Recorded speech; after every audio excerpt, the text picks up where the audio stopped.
Good morning. This is the Eager Beaver Show. You are listening to a True North Eager Beaver Media Incorporated podcast.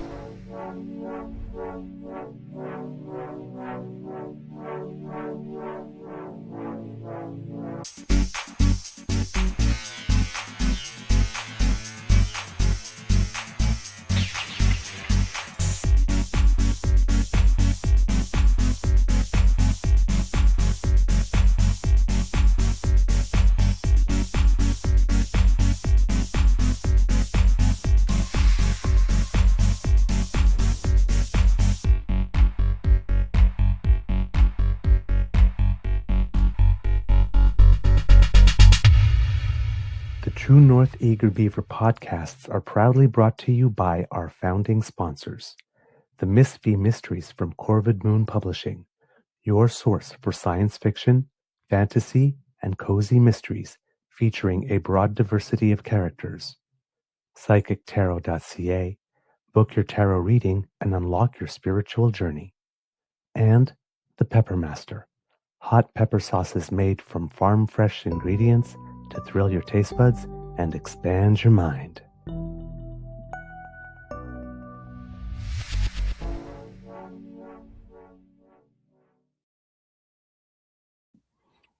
Well, good morning again, and hello, kids and cubs, and welcome to Season 5 and episode number 872 of the Daily Beaver Morning Show. Oh, Canada, always 100% Canadian. Today, recording day is Thursday, March 26th, 2026, and it is a great day here at the Beaver Lodge. Just going to adjust my camera a little bit here because there's something weird going on up here in the corner. There you go. Yes, a great day here at the Beaver Lodge. I'm your host, the Eager Beaver, pronouns he, him, hey, Mr. Beaver A, and not with me as usual is my good friend, Mr. Grizzly, and not with me as expected is our guest for today and my good friend, Hugh Culleton, military historian. As you know, kids and cubs, for those of you who stayed with us from our first attempt at putting on a show today, audio from his end and video from his end was not up to the quality that we needed to have a quality show. So we are going to attempt to do a pre-record with our guest and air that a little later. We're so sorry that we weren't able to bring it to you live as intended. And for now, kids and cubs, we're going to go on a little adventure because Mr. Beaver, yours truly here, is going to attempt to do some type of a show immediately and on the fly. So we can call this the improvised show because even I don't know what I'm going to talk about yet. This should be fun. See, normally I have a ton of stuff ready, but yesterday, I was overly confident that everything would go well today, so I didn't prepare anything extra because, well, I mean, we've had Kit Hugh on a few times before, and well, things happened.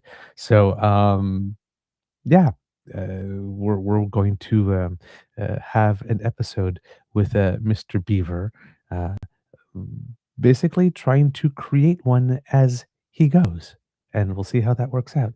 So, one, pray for me. Two, two, I beg your indulgence for any lack of smoothness. And yes, we are going. It's time for Beaver Improv, followed by some interpretive dance.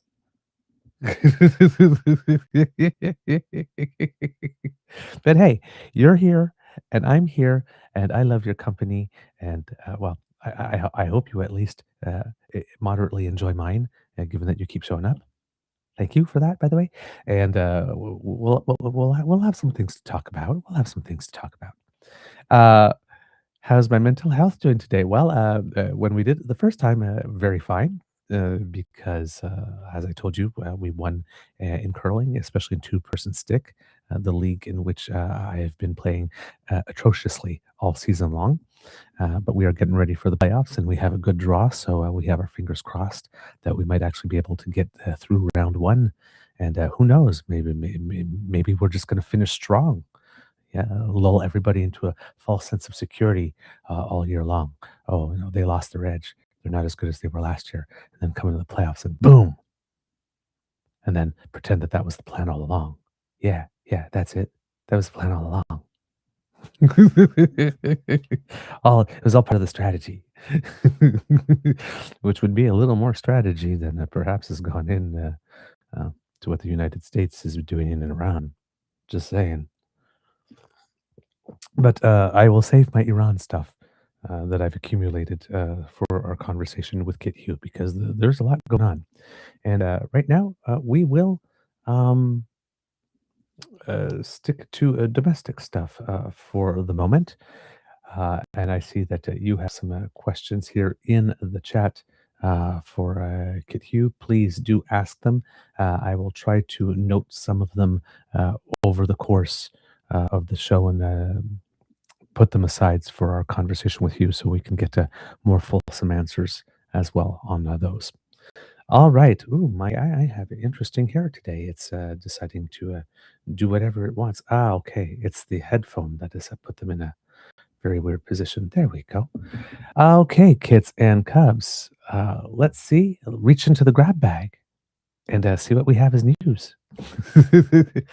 The first thing that we have here for you today, in theme with what we were going to be talking about, since we're talking about military issues, according to Murray Brewster, and the Prime Minister had hinted that this was coming very soon, but it would appear that Canada has crossed the politically significant threshold of meeting NATO's defense spending benchmark of 2% of the gross domestic product, according to the Western Alliance's annual compilation of statistics released Thursday.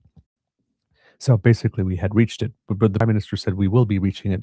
Turns out we had already reached it because we had to send in some statistics. They've been compiled and released Thursday. So it seems we reached it some time ago in the past. It is the first time since the late 1980s, towards the end of the Cold War, that the country has met the target, which has in recent years taken on enormous political and symbolic significance. The Liberal government achieved the goal with an injection of an additional $9.3 billion into the Department of National Defense's budget last June, bringing the overall defense expenditures to just over $61 billion. And I guess we could say promise made, promise kept. Hitting the benchmark by the end of the fiscal year on March 31st was a promise of Prime Minister Mark Carney and was made in the face of long-standing pressure by allies, including the United States. The achievement represents a dramatic turnaround from not quite 2 years ago when former Prime Minister Justin Trudeau referred to the 2% goal as a, quote, crass mathematical calculation, one that he had reportedly told allies Canada would never meet. The country arrives at the threshold months after NATO leaders vowed to increase defense spending even higher over the next decade to 5% of GDP, 3.5% on direct military spending, and 1.5% on defense infrastructure that can be dual or multi-purpose. Getting to the 2% goal was never assured because over many years, the Defense Department has not had the institutional capacity to spend all of its appropriation. In other words, it didn't have the resources to get the money out the door. It has often had to return unspent billions of dollars to the federal treasury. The benchmark was partly achieved by an internal reorganization of the federal government, which has seen some agencies, such as the Canadian Coast Guard, moved under the auspices of the Defense Department and therefore counted towards the NATO target. Carney is in Halifax Thursday and expected to have more say about the achievement and face questions on the details of the spending. Over the last month, the Liberal government has announced more than $2 billion in defense-related spending, much of it planned for future use in programs such as Arctic infrastructure. Among the more immediate spending announcements made last week was the first phase purchasing of new rifles for the Army. It will cost taxpayers $307 million, but the Defense Department and the Defense Investment Agency and the country's Procurement Services Department all refused to release a detailed breakdown of the elements that make up the overall project budget. The 2% target has been a political powder keg in recent years, with U.S. President Donald Trump at one point in his 2024 re-election bid pledging not to protect allies who failed to meet the goal. And now that we have, he's still failing to commit to protecting us. But nobody was surprised about that. The threshold had its political origins in November 2002 as part of the Prague Capabilities Commitment, or the PCC, so named for the city where NATO leaders agreed to set down a budget benchmark for member states. The administration of then U.S. President George W. Bush tried to make the target mandatory, but failed, according to a research paper written for Germany's Federal Security Academy in 2019. Consequently, the 2% target was, throughout most of its existence, more of a suggestion than an actual target. Many countries, Canada included, largely ignored it until Russia annexed Crimea in 2014. Additionally, NATO hasn't always tracked member nations' defense spending as a percentage of their economies. That practice began in 1974, according to data in the alliance's archives. At that time, Canada's military spending compared to its economic output was at 2.7% of GDP. It declined during the late 1970s as détente took hold, only to reverse in the 1980s as tensions with the former Soviet Union peaked. So, we have reached that goal. It would also seem that at least the 1.5% in the move to the 5% target to be spent on infrastructure that could be dual purpose. It seems that we will have absolutely no trouble hitting that.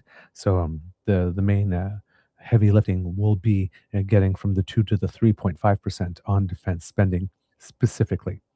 And it seems that there are indeed plans for that, given that we do have some big purchases coming up if we're talking about the fighter jets and the submarines, among others. All right.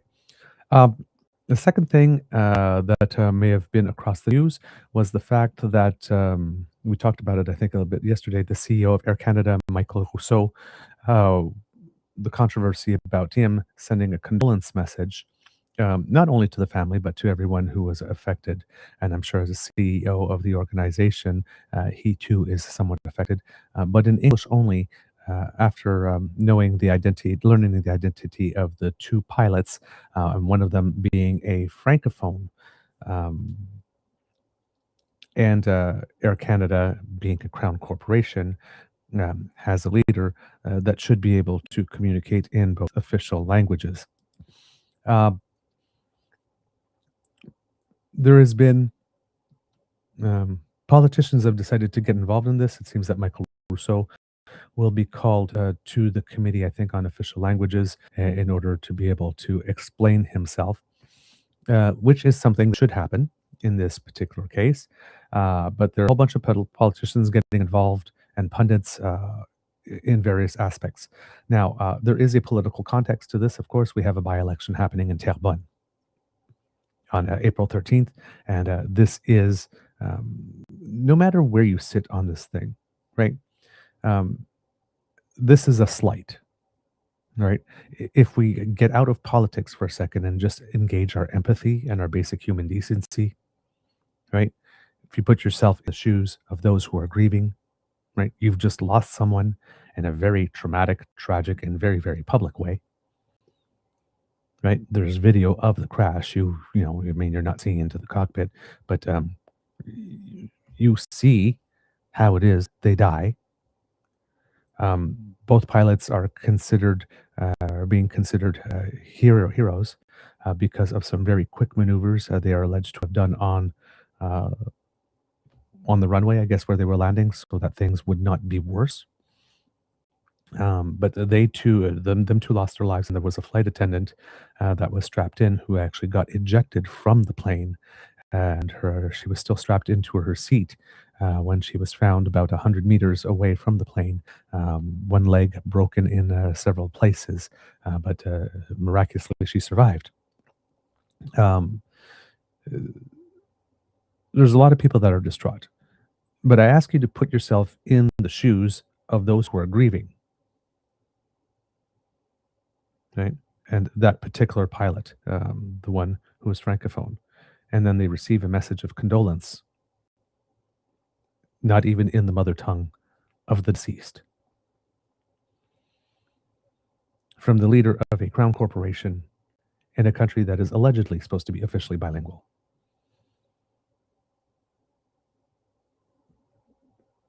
There's a lack of basic human decency. This was a pre-recorded message. There could have been things written out that he could read. There could have been a teleprompter. But there's just a bonjour at the beginning and a merci at the end.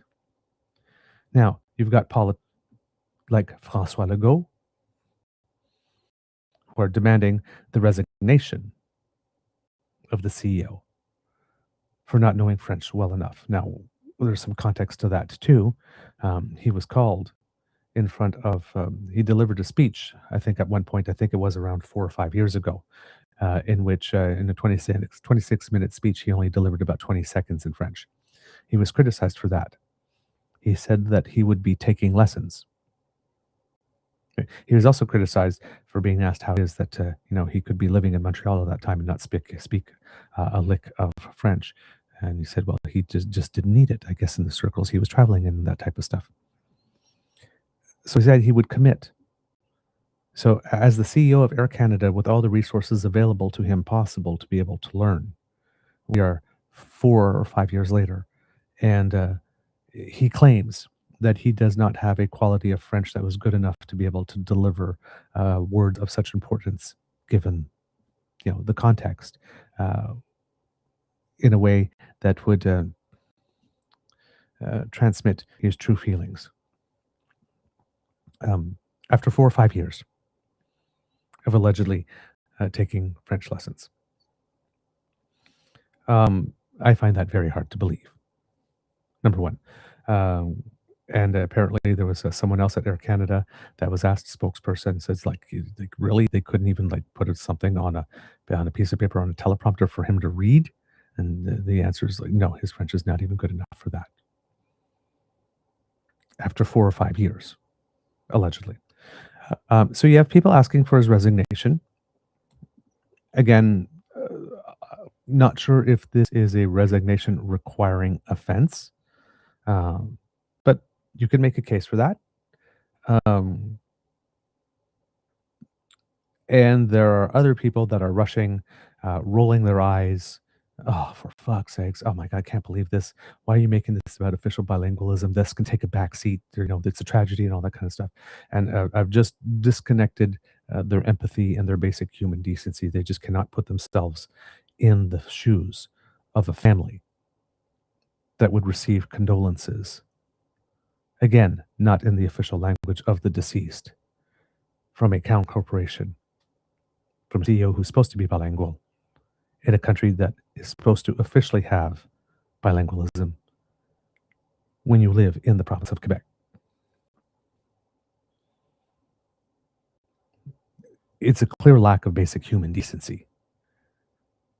One of these people that seemed to have a problem with this was Jason Kenney, of course. But then again, leave it to a man who didn't have enough compassion and empathy in his heart back in the 1980s to consider that the rainbow partners of people who were dying of HIV and AIDS should be at their bedside. So it doesn't surprise me here that Jason Kenney is a bit of a heartless ghoul. This isn't about official bilingualism. A lot of people are using this opportunity to relieve their personal frustrations at the fact that we spend money on official bilingualism or that we make it a thing.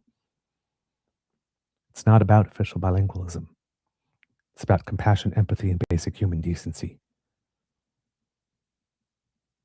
You make an effort to address the grieving in the language of the deceased. You make an effort. He wouldn't have to have been perfect. He maybe didn't even have to make the part in French about the part that was most emotionally sensitive. But there should have been some French in there, not just subtitles. There are people going, that's what translators are for. That's what subtitles are for. Yeah. The grieving don't want to read subtitles. They want to hear it. This is a heart thing. This is an emotion thing. It's not unreasonable for the deceased, for those grieving the deceased, to want to be addressed in their own language. Again, especially when it's coming from a crown corporation in an officially bilingual country. So there's a lot of stunting on this. There's a lot of people that are going out of their way to pretend that this is not an issue of compassion. And they're saying some things that are proving that ugly is on the inside.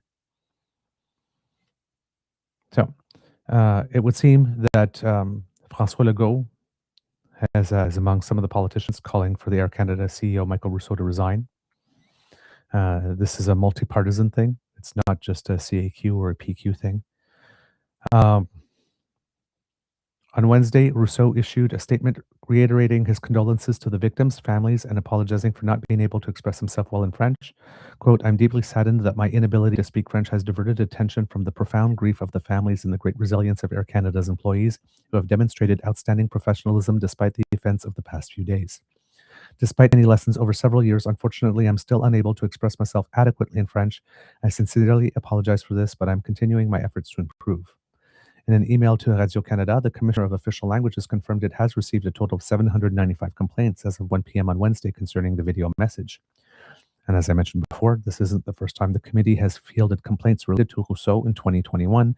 Thousands were sent after he made a speech almost entirely in English to a business crowd in Montreal.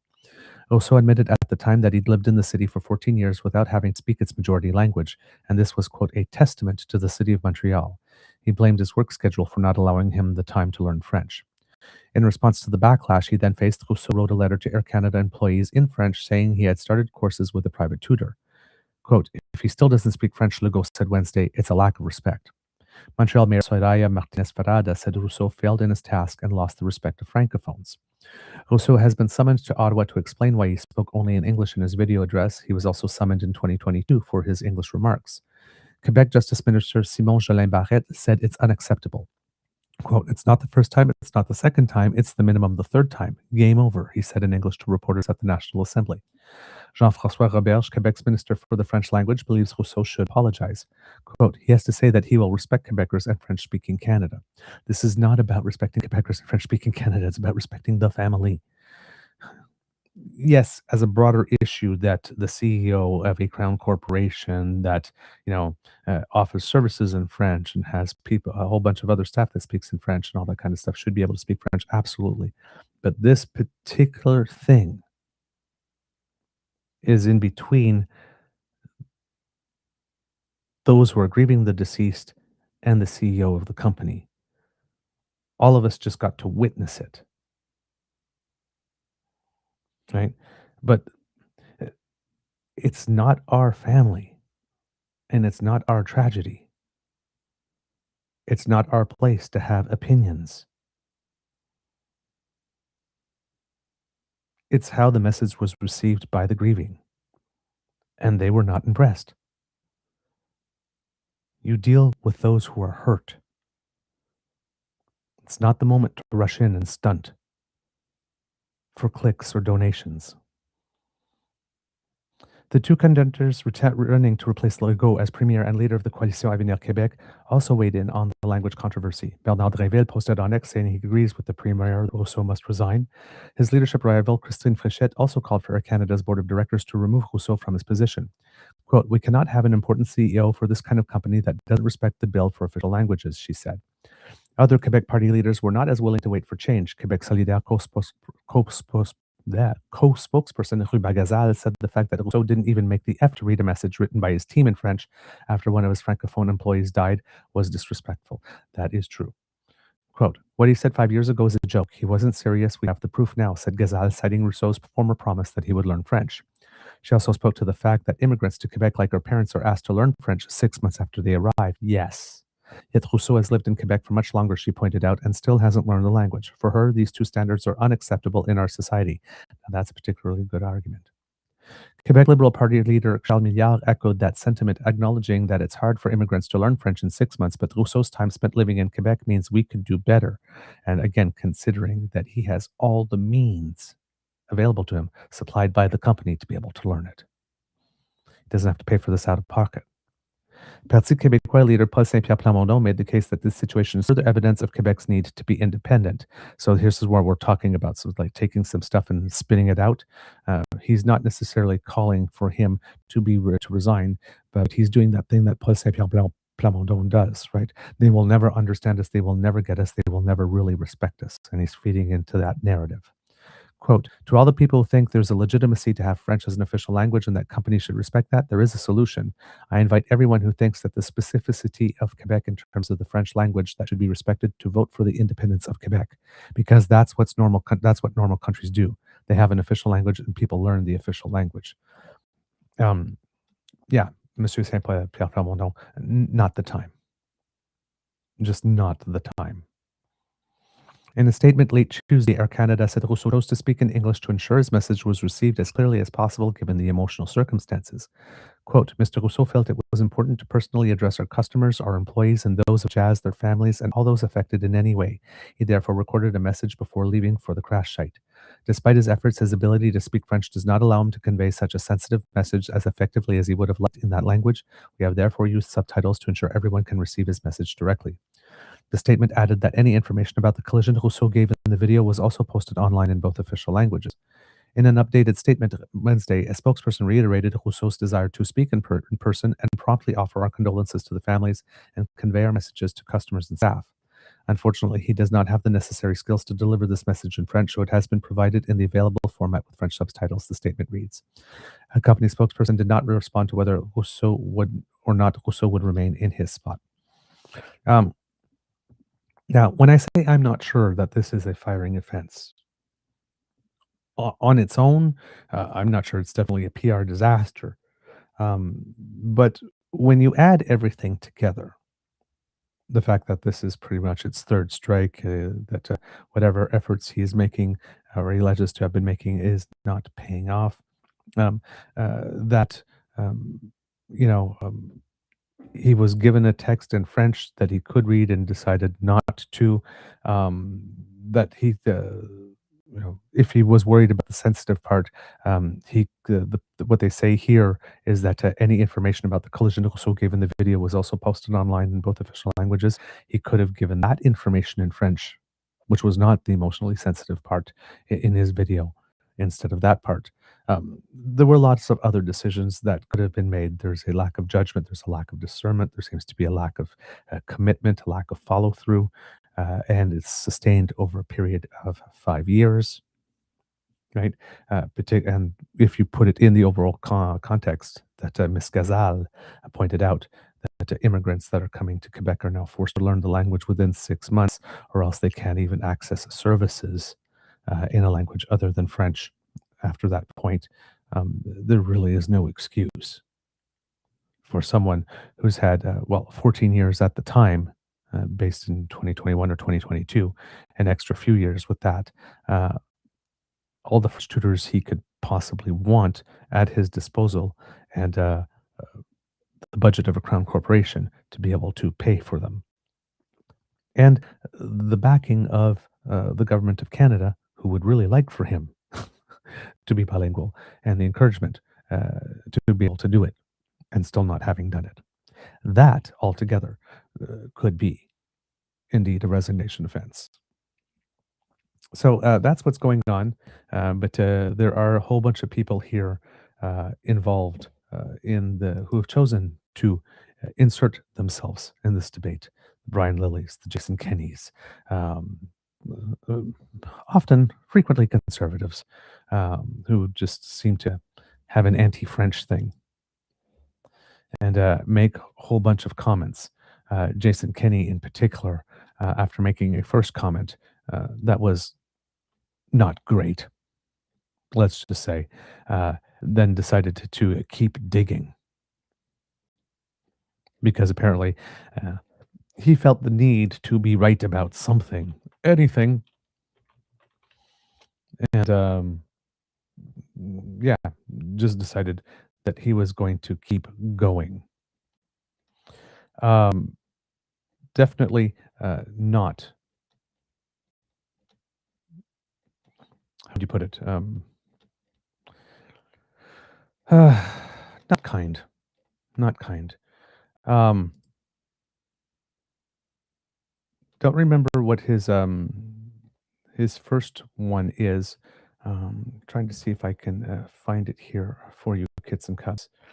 Um, but he made a first comment that was not great, and then he decided to double down with "I await Governor General Mary Simon's condolence video in French."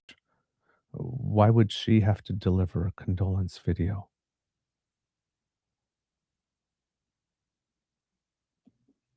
I mean, it would be nice. It would be a nice touch as the head of state, the representative of the king.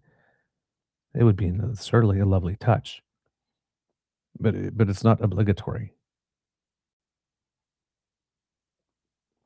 The CEO of Air Canada, yes. The Prime Minister of Canada, probably. Governor General, not necessarily. In this case, would be nice, but it's usually not an expectation. Why do the Liberals hold the CEO of Air Canada to a higher standard of bilingualism than their own appointee as Governor General who hasn't learned French after 4 years in the role? To be honest, I would rather have the CEO of our flagship carrier focusing his scarce time on safety and reliability than language training. Spike football. Hey, hey, ain't I great? You heartless ghoul. You heartless ghoul. 2 people died, 40 are injured, and you're on, the internet. Go, "Yeah, but what about the Governor General? What about because I'm right, right? Huh? It's just, uh, not your moment. I would rather have the CEO focusing on his scarce time on safety and reliability than language training. How about both? We can have both. We can have both. It's not an either or."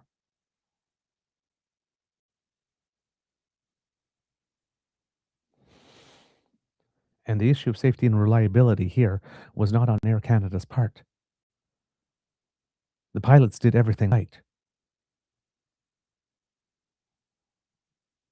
The pilots even made seemingly invasive maneuver in order to protect as many people on the plane as possible. This was not a lack of safety and reliability on the part of Air Canada. But Jason Kenney's got to get those clicks, right? Disgusting. Like, politicians, if you are not directly involved, if you are not one of the grieving, if you're not the head of the CEO of the company, and if you're not the Prime Minister of Canada or the Premier of the province, why are you having an opinion? It doesn't concern you. It doesn't concern you. It's not your family. It's not your tragedy. Just stop talking. It's not about you. It's not about your issue. It's not an opportunity for you to score a point. It's not an opportunity for you to make a case against official bilingualism or why you think it's dumb. It's about basic human decency. When somebody dies in such a traumatic, tragic, and public way, it is not unreasonable as an expectation to make an effort to address the grieving in the tongue of the deceased. That's the only thing that's going on here. It's not an opportunity for you to make it about something else. I don't understand people like this. Especially the ones that keep on talking about small government but keep on sticking their nose in everybody's business when it has nothing to do with them. Kit Toronto Dan here. Canadian politicians need to remember before making stupid comments that if these countries can hit the USA, they can hit Canada. There's a time and place for every conversation. I'm going to guess that this is not stupid comments about the Air Canada situation here.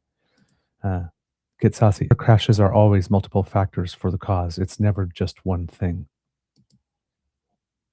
Indeed. Oh, man. Kid Bucky. Even if Rousseau was not confident in his own language skills, find someone who is and get them to speak. Yes, they could have gotten the vice president of the company if they spoke French to deliver that message. Absolutely. Maybe they could have been sitting side by side, president and vice president, the CEO and vice president. The CEO speaks in English, the vice president speaks in French, they deliver it together. But something could have been done. I absolutely agree with you there, Kit Bucky. That would be another thing. Kit Hugh here says the crash was due to U.S. air transport safety being garbage, and it has been for a while. Kit Linda, anyone complaining about the Governor General should go ahead and learn an Indigenous language for issuing condolences for all the Indigenous women who've gone missing or been murdered. If we're playing that game, yes. We can also just compare the Governor General and Michael Rousseau, even though the Governor General's French is far from perfect, and even though she's had a lot of time to learn too. Um, Whenever you hear her speak, she does at least make the effort of including some content. And even though it's not a lot, the amount of content she has been able to include has been going up since her debut. So yeah, Kid Bucky, we require executives in the public service to speak passable French. It's not an unreasonable request. Yeah, passable French. Hmm. And here we have Kit Saucy. The NTSB in Canada's investigators are world renowned. They get called to help for international crises as well. Yes, it's one of the things I mentioned when we talked about this incident on the first day. Hopefully, that the Canadian Transportation Safety Board will be involved because it is one of the best in the world, and there has been confirmation that they will be included and looped into the investigation. So that's a positive thing there. All right, going on to the next story that has happened, kids and cubs. You may have been hearing a lot of howling from conservatives. Um, oh, yes, and about that, the Prime Minister, of course, I forgot to mention that, has stated that he was not impressed either with what happened. He says, I'm very disappointed. We proudly live in a bilingual country, and companies like Air Canada particularly have a responsibility to always communicate in both official languages, regardless of the situation. So um, that is pretty much pretty clear here. Carney said the unilingual message, quote, particularly in these circumstances, showed a lack of judgment and a lack of compassion. That tone was shared by their MPs on Parliament Hill Wednesday. Industry Minister Mélanie Joly, whose riding is in Montreal, said given, quote, a lot of the victims and their families are francophones, the video showed a lack of empathy. I believe it was a flight leaving from Montreal too, if I'm not mistaken. So there was a lot of, it wasn't just the deceased, but there was a lot of people who were injured and people maybe even working the flight who were also francophones. Quote, I think it's a question of moral leadership, she said. Canadian Identity and Culture Minister Marc Miller said he's holding back not to make, quote, political hay over what remains a tragedy with people still in hospital. He should know better, he said, alluding to Rousseau's previous language controversy. Marc Miller, who's able to dish it out, showing some restraint. In an online post, Bloc Québécois leader Yves-François Blanchet called the video a sad and gross lack of respect for the loved ones and family. Yes. The head of Air Canada must seriously ask himself whether he has not clearly disqualified himself from the position he holds. Conservative MP Joël Gaudin, the party's official languages critic, called the video unacceptable. The Premier of Quebec, where Air Canada is headquartered, called for Rousseau's resignation. If he still doesn't speak French, it's a lack of respect, said François Legault. On Tuesday, Rousseau was summoned to Ottawa to appear before the Committee on Official Languages to answer for the online video. Apparently, this was a unanimous vote that this would happen. So again, all the pundits and the politicians who are not involved directly in this committee's work, who are rolling their eyes at him being called in, you are rolling your eyes at a unanimous decision, multi-party, to have him come in and speak for it. Quote, I will follow his comments closely and comments which I would expect in due course from the board of directors, said Carney. So yeah, there you go. Let's see. You're going to be hearing a lot of conservatives, and you have been hearing it for a while, saying that the government was on a push to remove fundamental rights for people who are religious with its online harms bill that the conservatives keep on calling the religious censorship bill, which it is, of course, not. Again, these CPC MPs who are screaming about religious censorship with Bill C9 are also the same conservative MPs that asked the federal government not to intervene on the Supreme Court case for Bill 21, where people's religious rights are literally being taken away from them. thanks to the preemptive use of the notwithstanding clause. But when it comes to using the internet, when it comes to hate speech, though, however, um, then, of course, if it's on a religious basis, they cry religious persecution. According to Darren Major, the Liberal government's politically contentious new anti-hate bill has passed its final hurdle in the House of Commons and will now go to the Senate. It's actually not a politically contentious bill. The only reason that there is contention is because the Conservatives are lying that this is about religious censorship. Bill C-9, dubbed the Combating Hate Act, proposes new criminal code offenses, including one that would make it a crime to intentionally promote hatred against identifiable groups in public using certain hate or terrorism-related symbols. The bill passed third reading with support of the Bloc Québécois on Wednesday night. Conservatives and the NDP voted against the legislation. The Liberals got Bloc support by including a clause that would remove the religious exemption for Canada's hate speech law. The criminal code currently excludes an exemption for hate speech if, in good faith, the person expressed or attempted to establish by an argument an opinion on a religious subject or an opinion based on a belief in a religious text. The Conservatives aggressively pushed back against the inclusion of the clause that would remove that exemption, arguing it amounted to, quote, an assault on religious freedoms. I don't think so. A number of religious groups also raised concerns about the removal of the religious exemption. Justice Minister Sean Fraser, who sponsored the bill and brokered the deal with the Bloc, has pushed back, saying the new legislation won't criminalize faith. And remember that freedom of religion is a protected grounds under the Charter, and any law that is passed is not allowed to violate the terms of the Charter. So this is specifically about people who preach and advocate hate and then refer to Scripture to give them a get-out-of-jail-free card. These are people who do not promote Scripture. These are not people who celebrate Scripture. These are not people who share Scripture. These are people who abuse of Scripture, who pervert Scripture to use it as a shield from which behind they do things that the Scripture that they are using to defend themselves tell them not to do. The Senate must study the bill before it officially becomes law, and the upper chamber may still make suggestions to change the legislation, of course.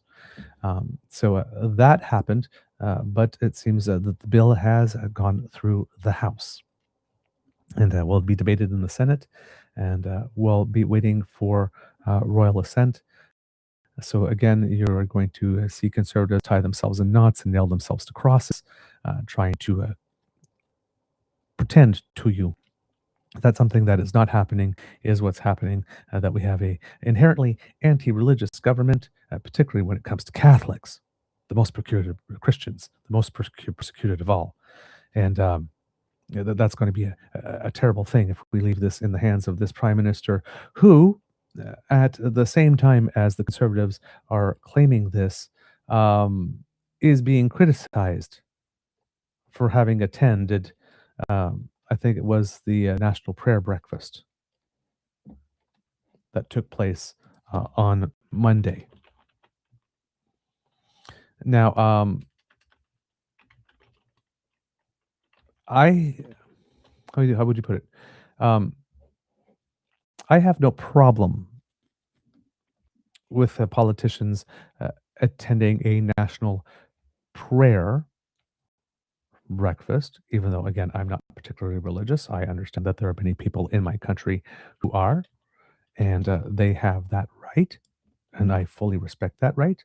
And certainly, they would want to hear their politicians talk about what it is that they are doing to protect and defend that right. I have no problem with that. That's a good thing.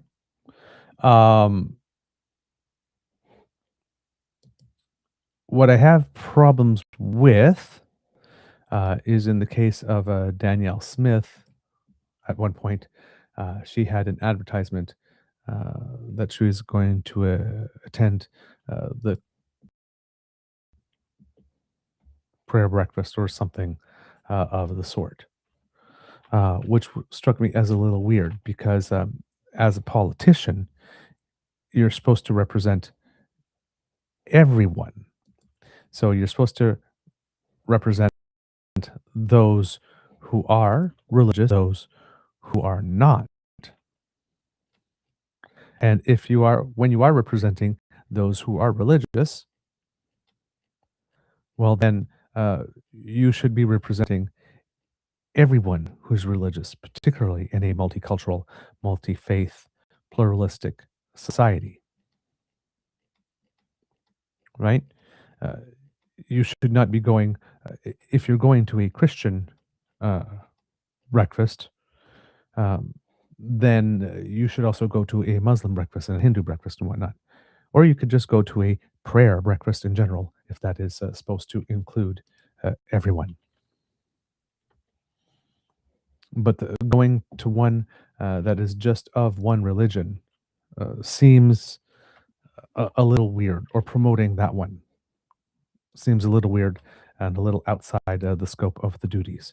It sends a message that you're not particularly interested in representing everyone. But according to Stephanie Levitz, Prime Minister Mark Carney issued a call for politicians to be humble in their service and think broadly about their legacy as he offered his perspective on faith and public life Tuesday morning. So again, we have this weird context that the Conservatives are claiming that this man is trying to censor religion in the same week that he went to the National Prayer Breakfast. Mr. Carney, as well as Conservative leader Pierre Poilievre, were among the MPs who attended the National Prayer Breakfast, an annual Christian event held in downtown Ottawa. Mr. Carney, who is Catholic, opened his remarks with a verse from the Gospel of Matthew, the first book of the New Testament, that he said highlights God's generosity, something he said politicians must keep in mind. Quote, "We parliamentarians are only in this room because we have received abundantly, certainly a determination that does not recognize obstacles, probably an intelligence that is restless, and one hopes discernment to see what truly matters." In French, he also said parliamentarians are often called upon to channel the generosity of those they serve, reconciling that with budgetary realities and the principles and freedom and the principles of freedoms. Religious freedoms are this week being discussed in the House of Commons as MPs consider the Liberal government's legislation on combating hate crimes. Conservatives, as well as some religious leaders, say the bill restricts religious expression, which the Liberals say is untrue. The Supreme Court, as well, is considering the question of religious freedoms in the context of its landmark hearing on Quebec's Bill 21, which prohibits public sector workers, including teachers, from wearing religious symbols such as a hijab or a cross on the job. Those debates did not come up during Tuesday morning's event, which also included an emotional tribute to those killed in the shooting at Tumbler Ridge, British Columbia.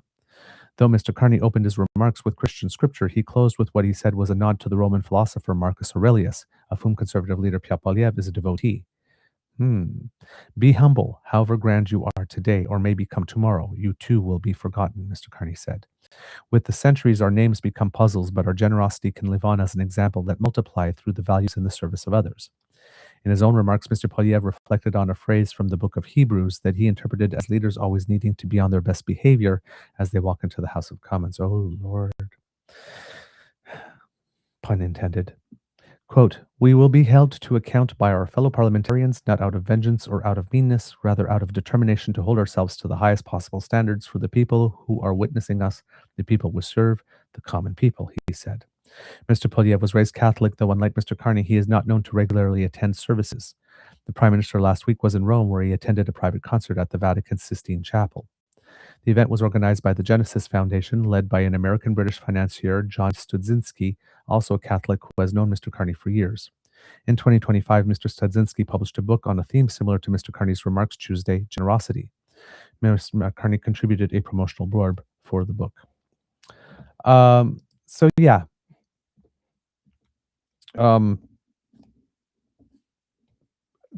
Just an interesting juxtaposition of events here, where we have the leader of a party who is known to be Catholic, and again, not the first time, right, that we've had someone of faith. Mr. Grizzly often points to that time that I think it was Pierre Trudeau during the abortion debate back in the day, saying that yes, he is definitely a religious man, but he checks that at the door because he has to be the prime minister for all Canadians when he enters that chamber. He is not a Catholic. He is prime minister of a multi-faith and pluralistic country.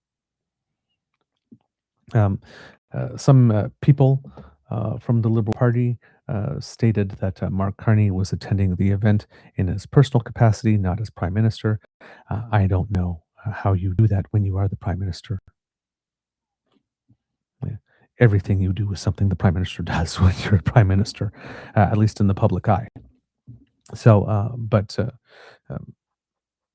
I have Mr. Carney was also criticized on the day that the House debate was taking place on, I think it was on Iran, um, that he attended an iftar ceremony during Ramadan and wasn't there. So we know that the prime minister goes to events from various religious faiths and does so in his capacity as prime minister. But yes, um, I did see. Um, it is a Christian event. It's not a multi-faith event, and I don't know. Maybe it would be better if the National Prayer Breakfast was a multi-faith event. Maybe it would be less controversial in that sense. At least it would only be a debate between atheists and the devout. Uh, but the seeming elevating of one religion above all others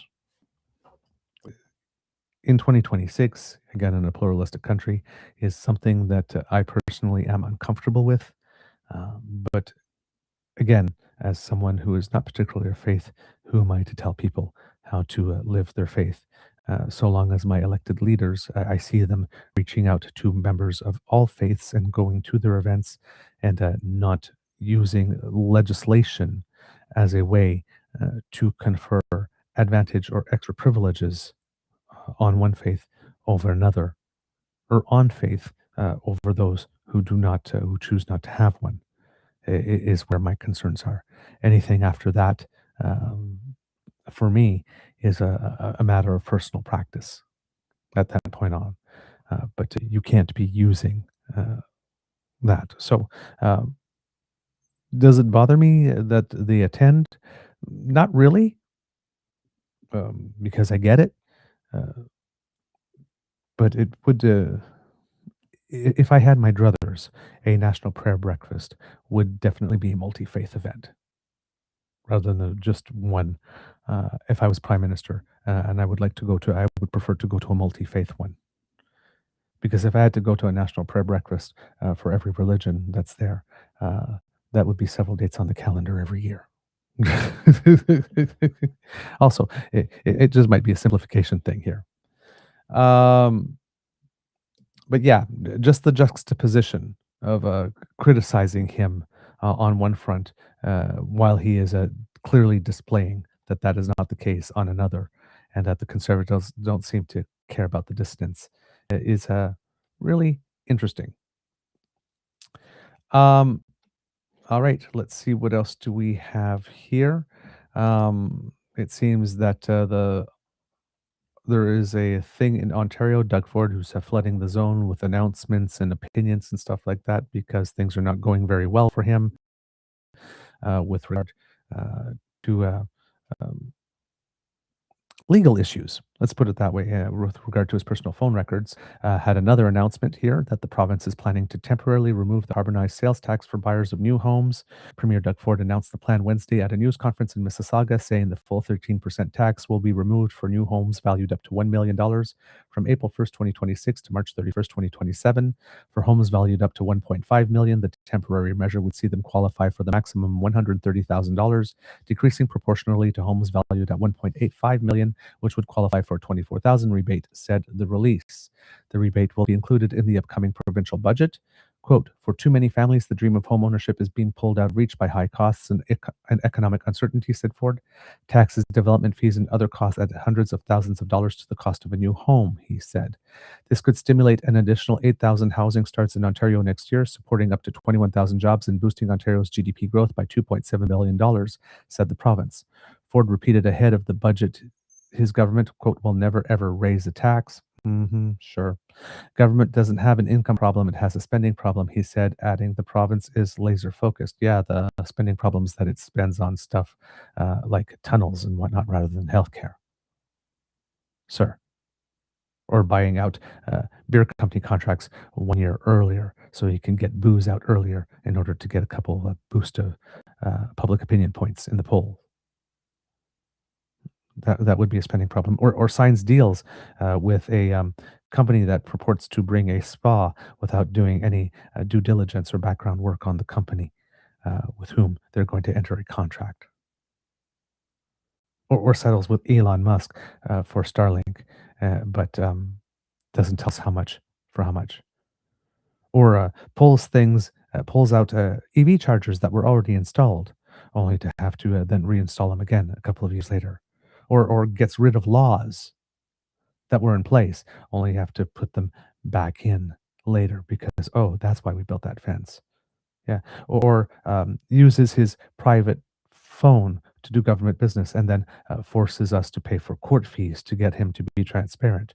Maybe those are the spending problems that the government has, or makes a decision rather than just hire more nurses to go through a special company, a middleman to whom they pay much more to get what they would if they had just hired them and made them employees of the government.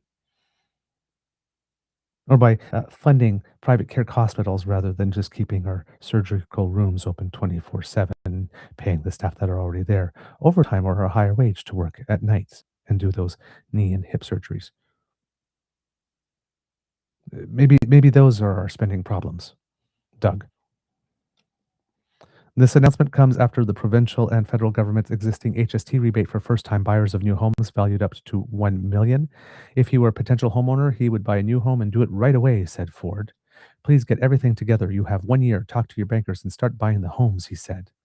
Ford's yes, yes, because at a time where the price of gas and energy is going to go up and the price of food orders are going to go up and there's going to have inflation and the price of food is going to go up, people are going to be thinking about saving that money now to buy a new home in order to get a GST rebate rather than just feeding themselves and making sure their bills are paid.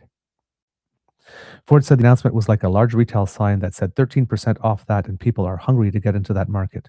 He said the new measure will hopefully help to kickstart the construction sector, because he's been premier for 8 years and has been saying for years, we got to build the homes, and still hasn't managed to get it done for the people. Eligible buyers must meet the following conditions according to the province's release. Purchase agreement is signed with the buyer between April 1st, 2026 and March 31st, 2027. The homes bought as a primary residence must have construction begin on or before December 31st, 2028 and be completed on or before December 31st, 2031. Homes bought as a rental property must have construction completed on or before December 31st, 2029. Other eligibility criteria will be posted on the province's website by the end of March. Ford said the full HST will be covered, including the federal 5% portion, thanks to a partnership with the federal government. The federal government has agreed to split costs with Ontario until legislation passes to cover the federal HST portion for new homes. That's a move Ontario says would provide nearly $2.2 billion in tax relief for provincial housing. So we're spending $2.2 billion to allegedly promote the building of 8,000 new homes and 21,000 jobs. Ford did not provide additional details on the negotiation process with the federal government, which he said started months ago. Developer Mattamy Homes announced last week that it would cover mortgage payments for up to a year on its new builds located within 6 neighborhoods in the Calgary and Edmonton areas in Alberta. When asked if developers should consider similar incentives in Ontario, Ford said that it's, quote, strictly up to developers to decide how to bring in buyers in an open market. Oh, there he has no suggestions for how they should do go about their business. He seems to have suggestions for everybody else, though. The province has taken, quote, a massive step forward to get more shovels in the ground and to build homes faster, said Minister of Municipal Affairs and Housing, Rob Flack, in a news release. Quote, homeownership is a cornerstone of Ontario's economic success. Ontario thrives only when its people thrive. A competitive housing market will help fuel the construction sector while also boosting affordability and growing Ontario's economy, Finance Minister Peter Bethlenfalvy said at the news conference. Here in Ontario, we don't believe in raising taxes, he said. hmm You don't believe in raising taxes, you just believe in cutting services or not offering them at all and then letting people pay for them out of pocket, which one could argue is a tax. if one wanted to stretch and twist and tort. But yes, we don't believe in raising taxes. We just believe in not paying for certain things anymore, like certain medical procedures. Quote, "It's a great time to buy," said David Wilkes, president of the Building Industry and Land Development Association. "The announcement is a game changer as homes have been too far out of reach due to government taxes," he said. Yes, that's the whole reason they've been out of reach, just the government taxes, yes. Wilkes said he would be surprised if developers didn't come up with entrepreneurial ideas similar to Mattamy House in Alberta to draw in potential buyers. The proposed measures will help builders get started on new projects across the province, said Scott Anderson, CEO of the Ontario Home Builders Association. He predicts there will be a turnaround in the decline in new home builds seen over the last few years. Quote, "This is the biggest announcement we've seen in home building in decades," he said, adding he looks forward to future provincial announcements to tackle development charges. The province and federal government are making the dream of homeownership more attainable by removing one of the biggest upfront costs for homebuyers, said Aurora Mayor Tom Rackus. I think that this might be a good time to talk about supply and demand, of course, right?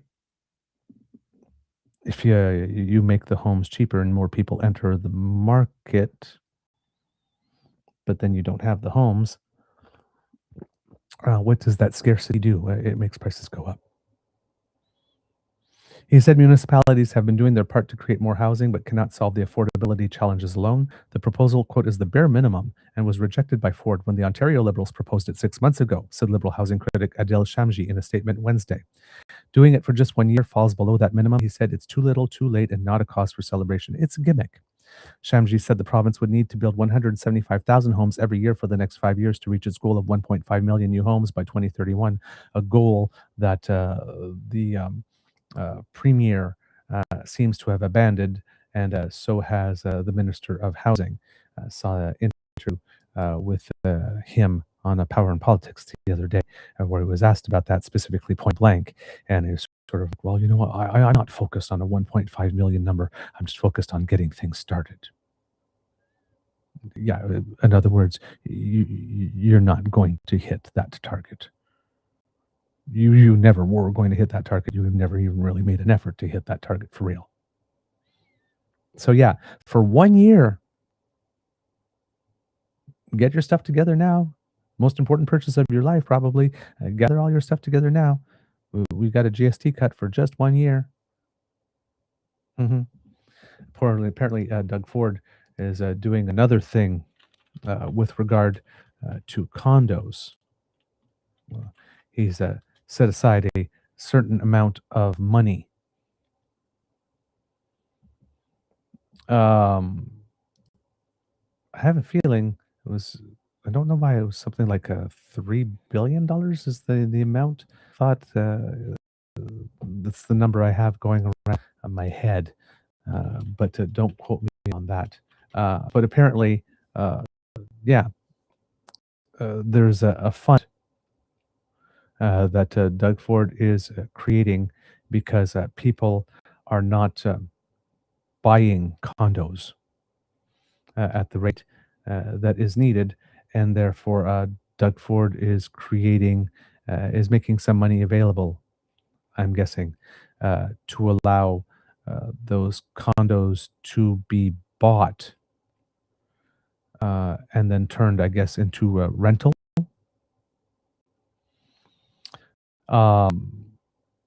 Which basically becomes a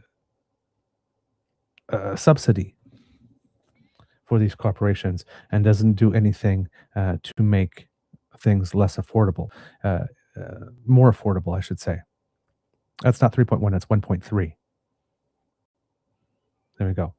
Doug Ford spending $1.3 billion to bail out developers by converting unsold to rental apartments, none of which will be rent controlled. The policies don't make housing truly affordable. They primarily benefit developers, landlords, and investors. And that's from Diana Chan McNally, community worker and adult educator. Yeah. So yeah, Doug Ford, things not going well with regard to housing. In fact, if I am able to bring it up here, there's an interesting piece in the Toronto Star with regard to that. And no, I am not able to bring that piece out unfortunately, which is a shame because, again, would like to be able to sometimes read some well-written commentary into the record, but don't have it accessible here in this case.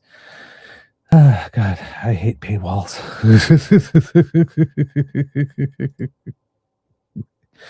Yeah, yeah. They go through the effort to make all this content, but then don't allow you to see it in any way, shape, or form. But yeah, I can't find it here myself, but it is a piece that is called Doug Ford is Failing Us on Housing, and This Is Why. That appeared in the Toronto Star. Unfortunately, I can't bring it up at the moment to read it into the record for you. So yeah, that's what's going on that front here in Toronto, and in Ontario specifically. But yes, Doug Ford introducing another sort of gimmick to flood the zone, while at the same time offering $1.3 billion to developers to buy back, I guess, condos that were supposed to be on the market, and well, not to buy back, but to convert them into rentals. I don't know what you need to do to convert a condo unit into a rental unit that would require that much money. But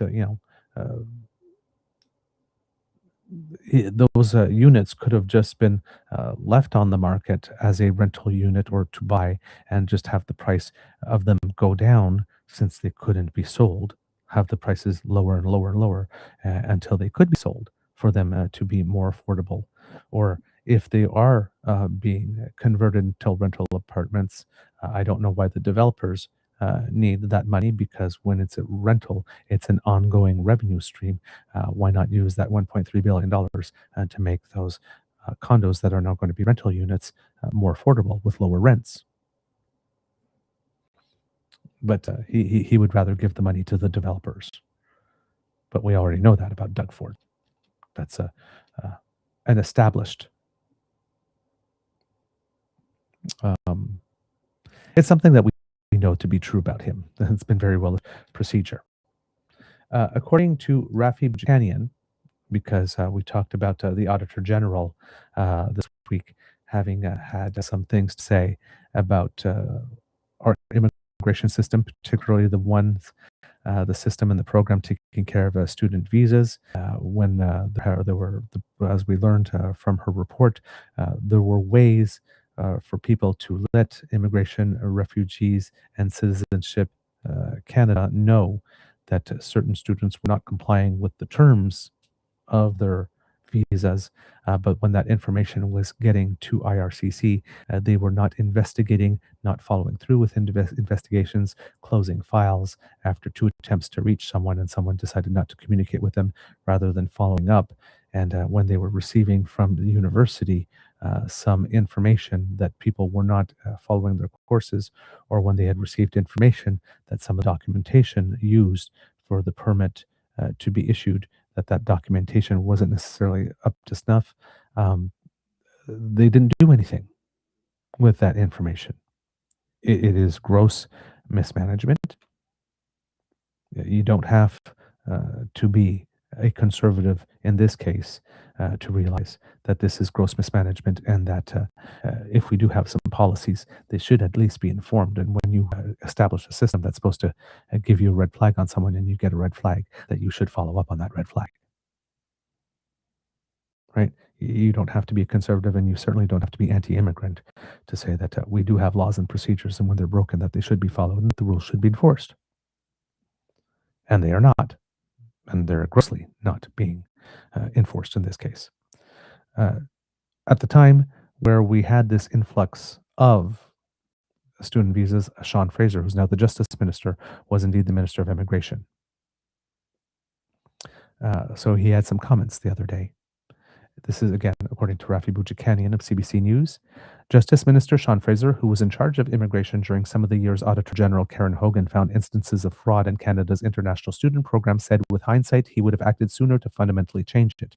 The opposition Conservatives have been calling for his resignation, along with that of current immigration Lena Diab and Fraser's immediate successor Mark Miller for Prime Minister Mark Carney's cabinet. Quote, with the benefit of hindsight, I would have liked to actually change the program fundamentally and say that the federal government is placing a cap on this and letting provinces allocate their share of the cap to different institutions, Fraser told CBC News on Wednesday. However, he also said the federal government was negotiating as part of a, quote, good faith relationship with the provinces who were requesting additional access to immigration programs at the time.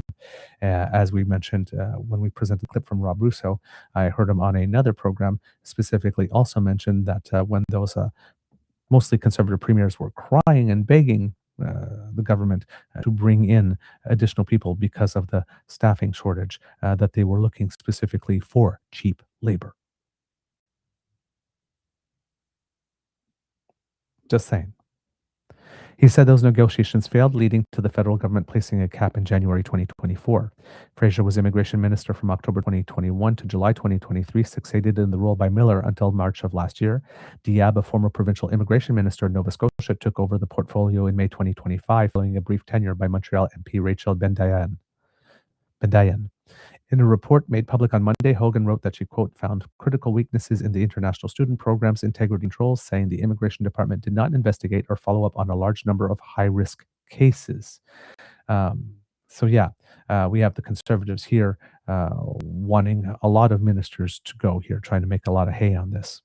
Quote, the Auditor General condemned the current Liberal Justice Minister, Liberal Heritage Minister, and Liberal Immigration Minister for allowing 150,000 cases of fraud to go uninvestigated.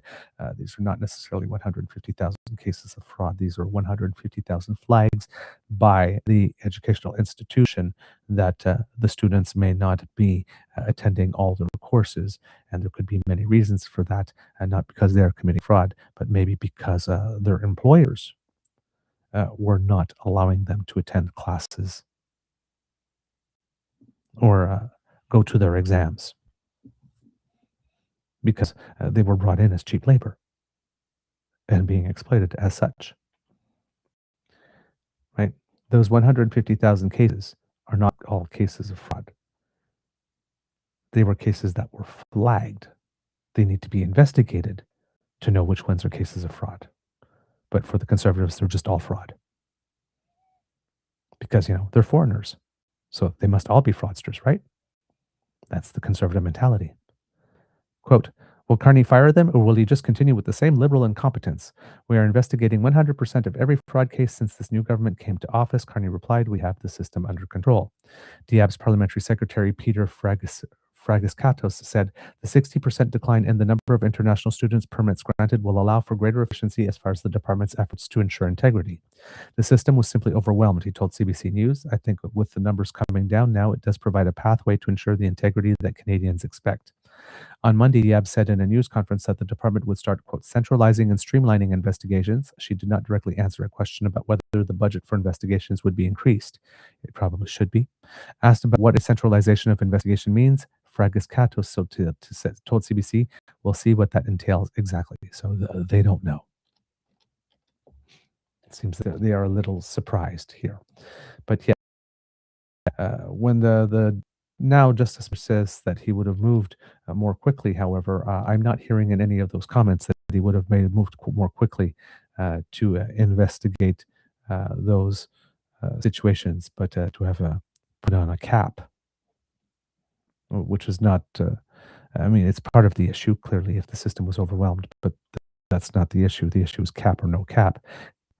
It seems that the enforcement mechanism was not there, and neither was the budget, neither was the staffing.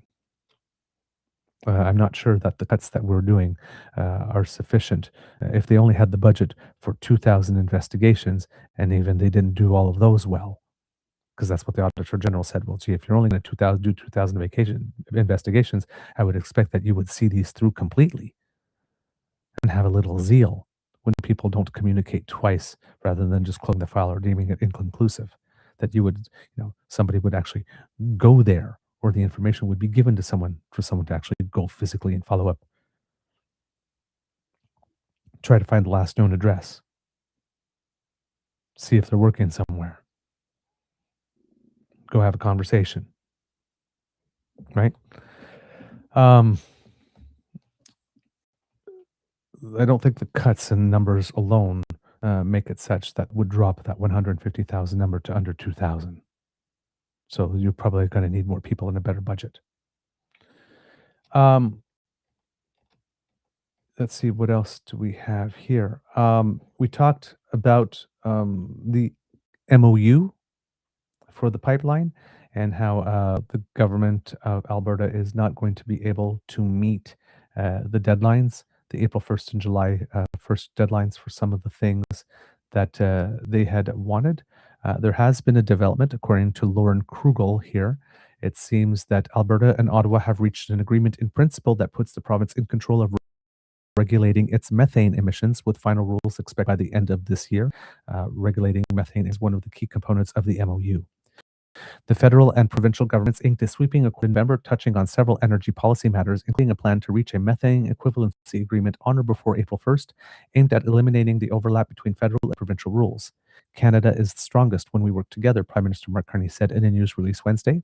By partnering with Alberta on a methane equivalency agreement, we will cut emissions while ensuring we protect Canadian jobs and build a more competitive and resilient energy sector. The two governments are to release a draft equivalency agreement later this year, which will be open for consultation for 60 days and finalized by the year end. So, again, if this is open for consultation and finalized by the year end, we are getting several months far away from July 1st now. For when we're going to have a full proponent, because there's not going to be a proponent that is going to be wanting to put go ahead on this until they have these finalized regulations. And this is just on one of the many components of the MOU that need to be acted on. The Alberta government says without an equivalency agreement, both federal and provincial rules would apply, increasing costs and creating duplication. Federal methane regulations would be stood down in Alberta with equivalent provincial regulations in place, the agreement in principle says. Albertans, quote, have long known that responsible energy development and strong environmental performance go hand in hand. This agreement reflects that approach, keeps decision making here in Alberta, and builds on a system that's already delivering results, said Premier Daniel Smith in a release. November's MOU set out a goal of cutting emissions of the potent greenhouse gas by 75% from 2014 levels by 2035. That's 5 years later than an earlier federal draft regulations had called for. At the time, the change drew dismay from environmental groups and qualified applause from the energy sector. Methane is a greenhouse gas more than 80 times more potent than carbon dioxide over a 20-year span, but its lifetime in the atmosphere is up to a dozen years versus centuries for CO2. So targeting methane is often considered low-hanging fruit for near-term emissions reduction efforts. The other items in the MOU came with an April 1st. Three other items in the MOU came with an April 1st target. One was a cooperation agreement on streamlined project reviews, and the two governments announced an agreement in principle on that earlier this month. Still outstanding are deals around industrial carbon pricing and the massive pathways carbon capture storage. With regard to the agreement in principle, with regard to the cooperation agreement on streamlined project reviews, um, this is from Joel Dryden of CBC, and this, when they said earlier this month, it was around March 6th. They say that this agreement will deliver the projects more expeditiously. And Mark Carney and Alberta Premier Daniel Smith characterized the deal as the next phase in the relationship between the province and the federal government. Quote, together we will build big and build fast to create a stronger, more sustainable, more independent economy for Albertans and all Canadians, according to Prime Minister Carney. In an interview on CBC's Power and Politics, Smith said the deal represented the culmination of a lot of years of battle. Quote, we will continue to work with the federal government in their areas of legitimate federal interest, which of course includes water, includes Indigenous consultation. But I think that this really restores the balance that was always envisioned in how our country should work in approving major projects. In the agreement, projects that fall under Alberta's jurisdiction would rely on the provincial environmental and impact assessment process. If projects include federal work or on federal land, Ottawa would blend Alberta's process into the federal review if applicable. In the event that both federal and provincial assessments apply, the agreement says regulators would work together to develop a single decision to minimize duplication. The agreement also addresses Indigenous consultation. When a proposed project is primarily under provincial jurisdiction, Canada will recognize Alberta as best placed to consult with Indigenous peoples through its own consultation policies and practices. Both governments say they remain committed to respecting Indigenous rights under Section 35 of the Constitution and ensuring Indigenous participation in the assessment process. Let's see here. Mount Royal University Political Science Associate Professor Laurie Williams said Friday's announcement addresses one of Alberta's many long-held grievances with Ottawa. Quote, it may be that this is enough to move the ball a bit forward on the original memorandum of agreement that said there had to be some kind of progress by April. Richard Masson, the CEO of Alberta Petroleum Marketing Commission, said he viewed the deal as a sign that the two governments are genuinely trying to make progress on what have long been frustrations. Quote, there's no need to have confusion around regulatory processes. You can have high standards with a process that allows for timely decisions, he said. From an oil company or an oil investor point of view, the deal also indicates Carney's government seemed to have a totally different goal than the previous government, Masson said. This government is trying to say we need to develop our resources, our mines, our oil sands projects, and our oil and gas projects. The Calgary Chamber of Commerce also praised the deal, writing in a statement that it was, quote, a strong example of the federal and provincial governments, quote, adapting to the ways in which our economy is evolving by addressing policy inconsistencies.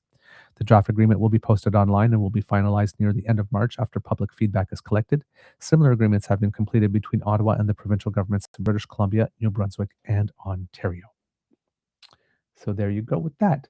So things are moving ahead with the MOU and moving ahead, and I guess in a way that both the federal government and the provincial government think is positive and constructive. But of course, there will be delays because the original timelines were just not reflective of the amount of work that was indeed required here in this case. Right. Speaking of the Auditor General, she had also looked at issues other than the immigration issue. She also looked at the transition from the Phoenix pay system, which has been a disaster, to Dayforce.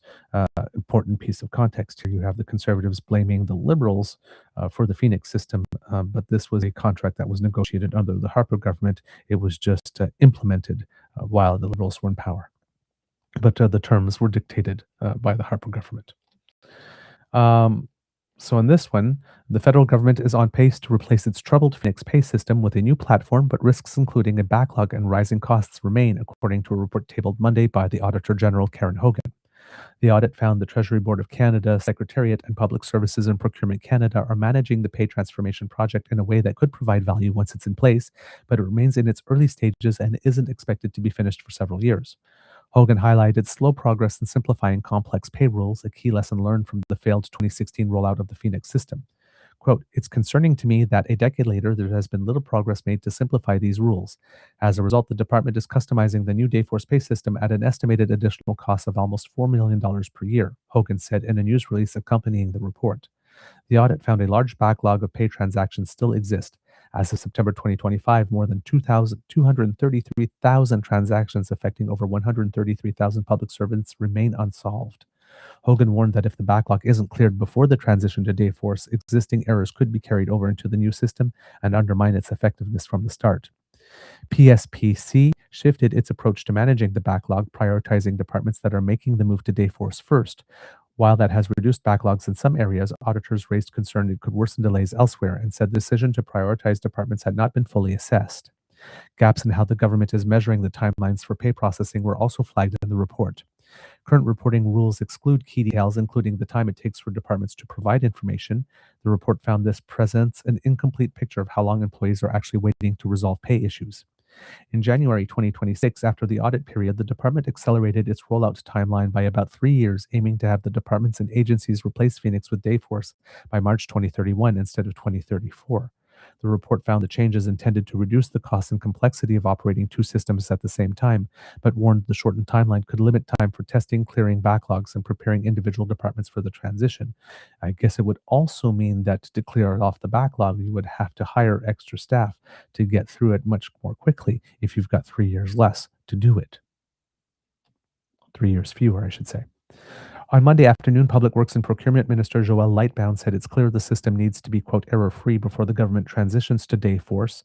He said that's why the government is taking things, quote, step by step, starting with addressing the backlog at the Canadian Nuclear Safety Commission, Shared Services Canada, and his own department as a priority, he told reporters in French.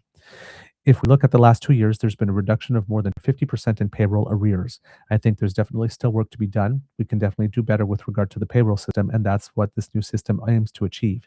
Timely pay with a good degree of accuracy.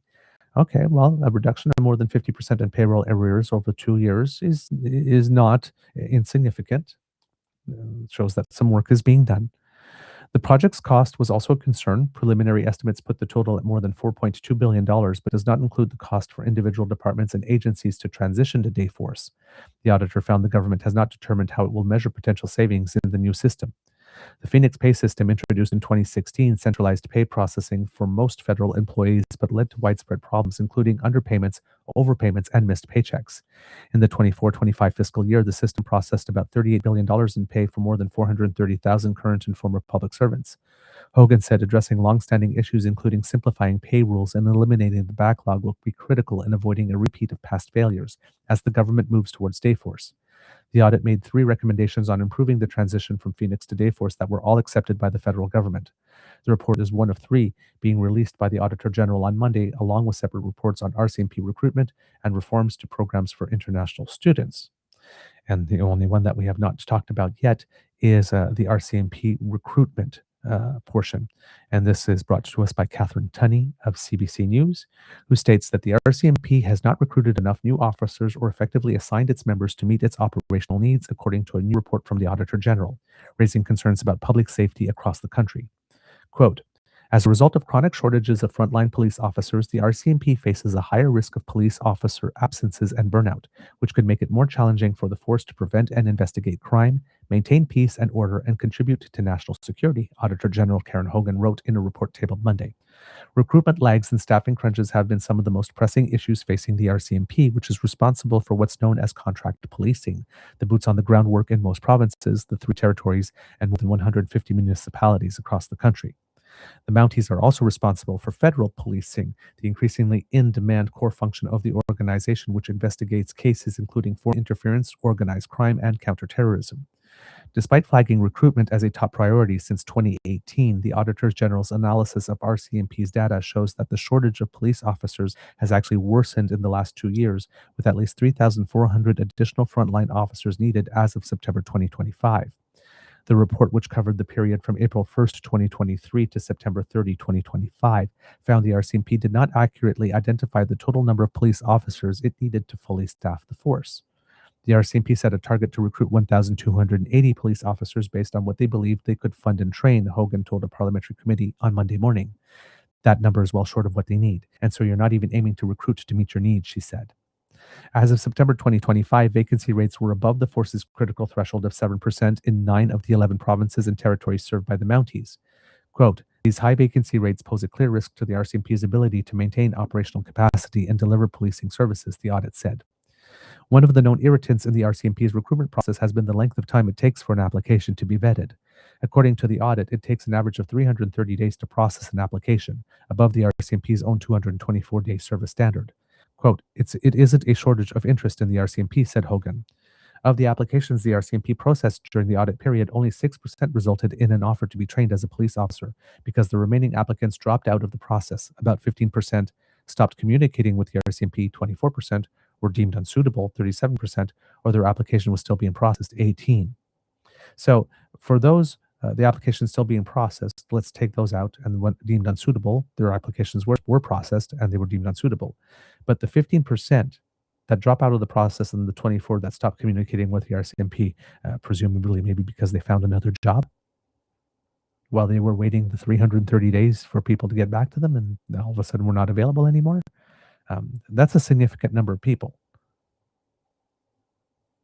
Out of those people, if the unsuitable rate is 37%, there's 63% of that 39% of people that just dropped out or stopped communicating that probably could have been added to those recruitment numbers.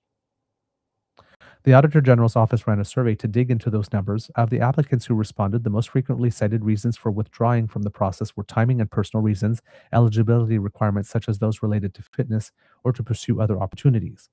Hogan said part of the problem is a lack of recruiting analysts, the individuals who shepherd applications through the process. More than half of those positions are sitting vacant.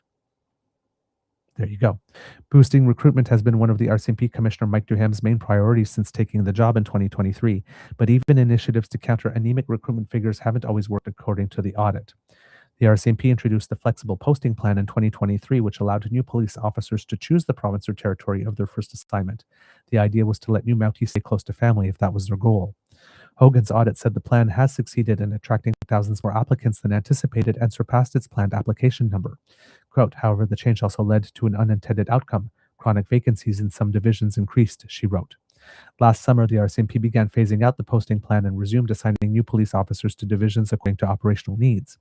Given the high number of vacancies, it will take many years to fully reverse the impacts of the temporary approach, said the audit. The report makes 6 recommendations, including addressing bottlenecks in its application process to address delays and better identifying current and future staffing needs. The RCMP agreed with all 6. Quote, strengthening recruitment is essential to our ability to meet our mandates, support our policing partners, and keep communities safe, said Duhem in a statement. Public Safety Minister Gary Anandansangari, whose portfolio includes the RCMP, said there is now a plan in place to shorten the recruitment application process down to 6 months. Quote, the work ahead is significant. However, I'm confident in the RCMP's planning to accelerate this transformation. Anandansangari will soon head into negotiations with the provinces and territories serviced by the RCMP about reviewing their contracts. The current agreements, which see the provinces and territories pay for 70% of the contract and the federal government covering the rest, are set to expire in 2032. Some premiers have grown increasingly concerned by high vacancy rates. Some municipalities have already opted to replace the RCMP for their own law enforcement agencies. The Alberta government is also exploring a transition to an Alberta Police Service. In January, RCMP Assistant Commissioner Adam Palmer, the new head of the National Recruitment Transformation, suggested the police force is starting to turn recruitment efforts around. At the time, he said the goal was to see 1,600 people graduate every year and be deployed into the regions, or in RCMP terms, 50 full troops made up of 30 cadets annually. The audit follows a campaign promise from Prime Minister Mark Carney to hire 1,000 more RCMP personnel. So there you have that. So those, along with the immigration story, those were the 3 areas that the Auditor General had decided to investigate for this series of reports. All right. Just going to take a look here. Oh, yes. Yesterday I was talking about the new PBO and I couldn't find her name off the top of my head. Her name is Annette Ryan, and she testified in committee and mentioned yesterday, so I have something on that for you from Darren Major from CBC. Liberal government's nominee to be the next fiscal watchdog insists she'll run an independent and nonpartisanship, even though her candidacy has created a political rift. Again, it's not her candidacy that has created a political rift. It is the fact that the Conservative Party of Canada would like the person who had been named interim PBO to remain the interim PBO because his lack of discernment and judgment and full competency to do the job handed the Conservatives several gifts with which they were able to bash the Liberals over the head, and they would like those gifts to keep coming. So you have the Conservatives, who are supposed to be the party of fiscal probity and all that good stuff, actually advocating to keep in place a PBO that has shown during the 6 months that he was occupying the position in the interim that he does not have the stuff to do the job. They are actually asking, begging for a less than competent person to be in that position so that they can keep getting gifts. Just let that sink in. Senior public servant Annette Ryan appeared before the House Finance Committee Monday afternoon as part of the nomination process for the role of Parliamentary Budget Officer. Her nomination must be confirmed by the House and Senate before she can take on the role. In her opening statement, Ryan said maintaining the independence of the office is a top priority. Quote, I intend to provide you with high-quality, independent, and relevant analysis so that you can hold the Prime Minister, his ministers, and senior officials to account, she told the committee. Conservatives have already said they will be voting against Ryan's nomination, saying instead that the job should go to Jason Jakes, who had held the PBO role temporarily starting in September. Conservative MP Sandra Kobina accused the Liberals of trying to muzzle the former interim PBO after he heavily criticized the government early in his tenure. Let me rephrase make an editorial addition to the verb used in that sentence. Instead of Conservative MP Sandra Kobina accused, Conservative MP Sandra Kobina bullshitted that the Liberals are trying to muzzle. It was an interim position. By law, he can only be in there for 6 months. The 6 months is up. That's not muzzling. Quote, this is not about the current nominee. This is about the fact that Mr. Jakes is the former PO, the former interim PBO, she keeps on forgetting that word, is being removed. No, he's not being removed. His term is up, she told reporters before Monday's committee meeting. And this is why a lot of Canadians hate conservatives. This is why they are falling off a cliff. Because they it's like they can read English, but they cannot understand what it is they read, or they choose to not understand what it is they read. And again, as I mentioned yesterday, for a party that has had 3 interim leaders over the past little while, if there's one party out of all of them in the House of Commons that should be very familiar with what the term interim means and what happens when an interim position comes to an end.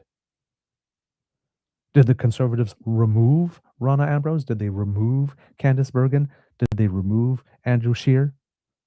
The second time, not the first time. The first time they removed him because he lost the election.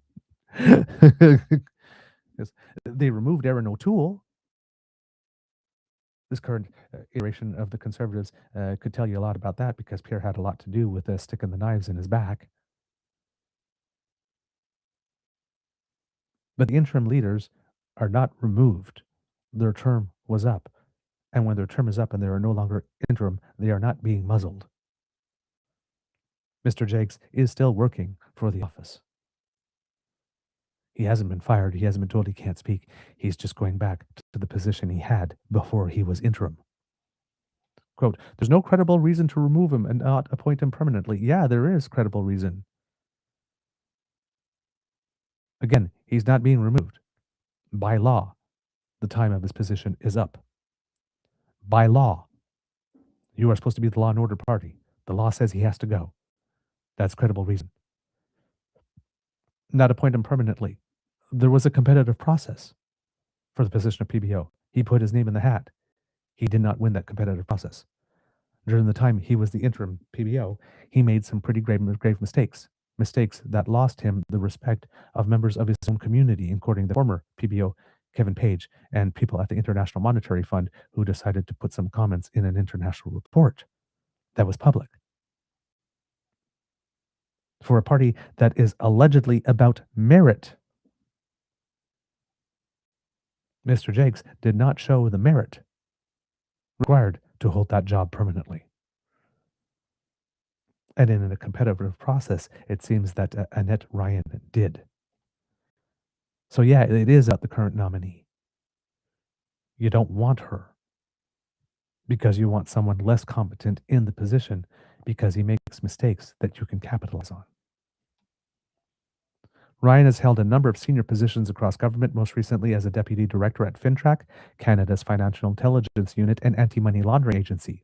She was previously associate assistant deputy minister for Finance Canada and chief economist and director general of economic research and policy analysis for Industry Canada. She comes obviously very highly qualified, and of course, she had a huge endorsement by the first PVO, Kevin Page, who has worked with her in the past. The PBO nominee listed multiple Liberal and Conservative ministers she has worked under during her career in civil service. Conservative finance critic Jasraj Halan noted his disappointment that Jake wasn't being given the permanent job before asking Ryan about her commitment to being independent. Because that's always a lovely thing when you have a person there on the stand here who has the job, who's been nominated for the job.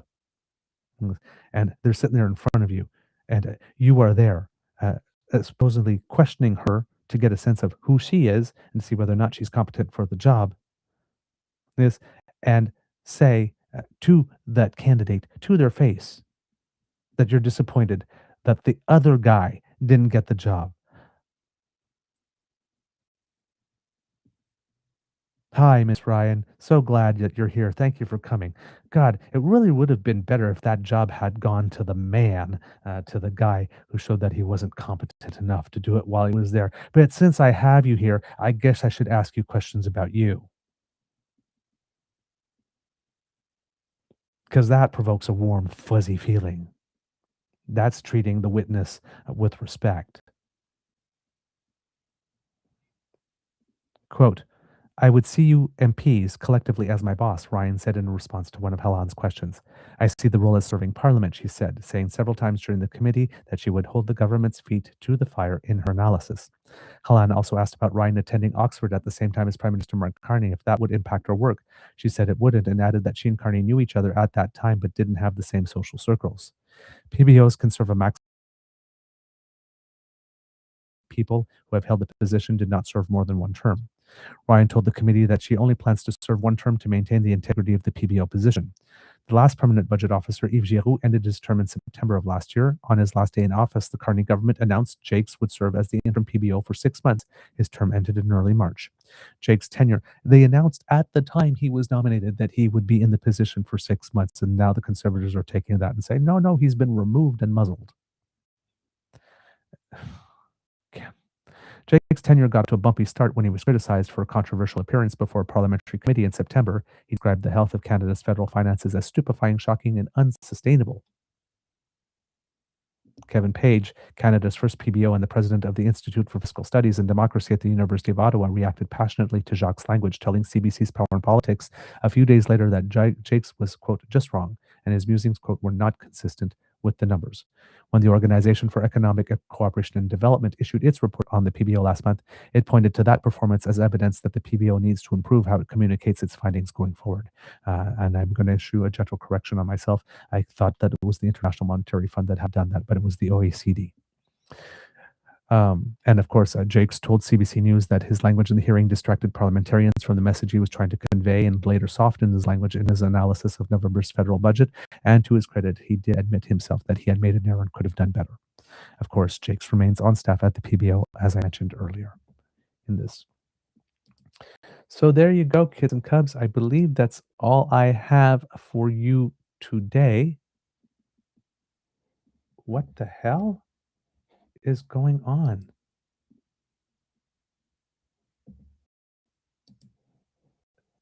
Something very weird is going on with the stream.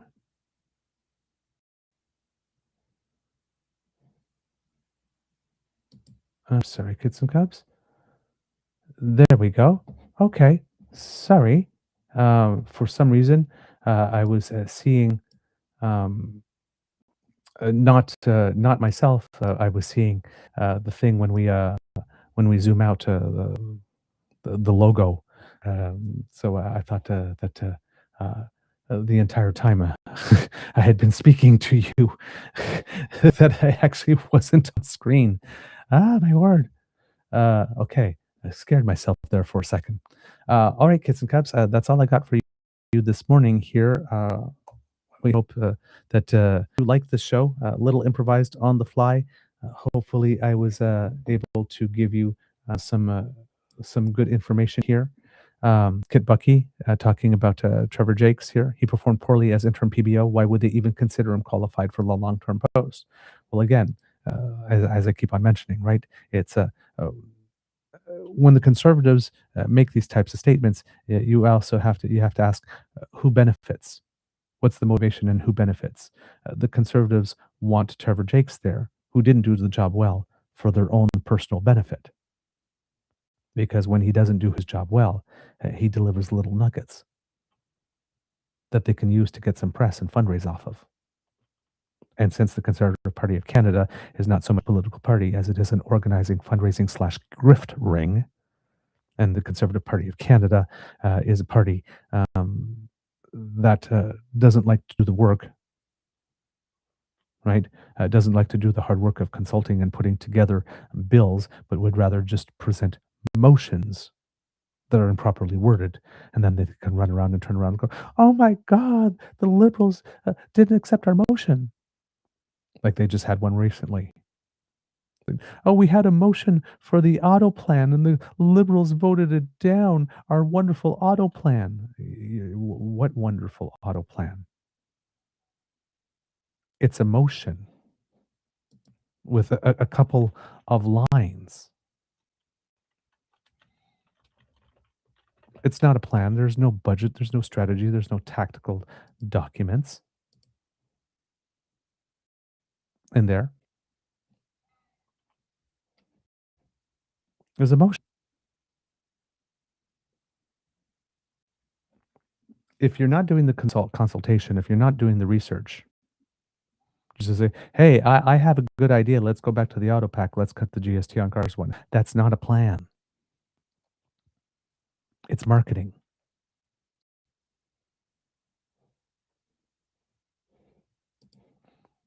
Vote number 87. This is their plan. That given that auto production in Canada has halved since Liberals took office in 2015, including another 7.8% since this Prime Minister took office. Canada has lost over 5,000 jobs in the auto sector since the Prime Minister took office. Exports of passenger cars and light trucks have fallen by more than 53% since the Prime Minister took office. Unjustified American tariffs threaten to end our auto sector. The idea of a permanent rupture with the US auto market is dangerous illusion.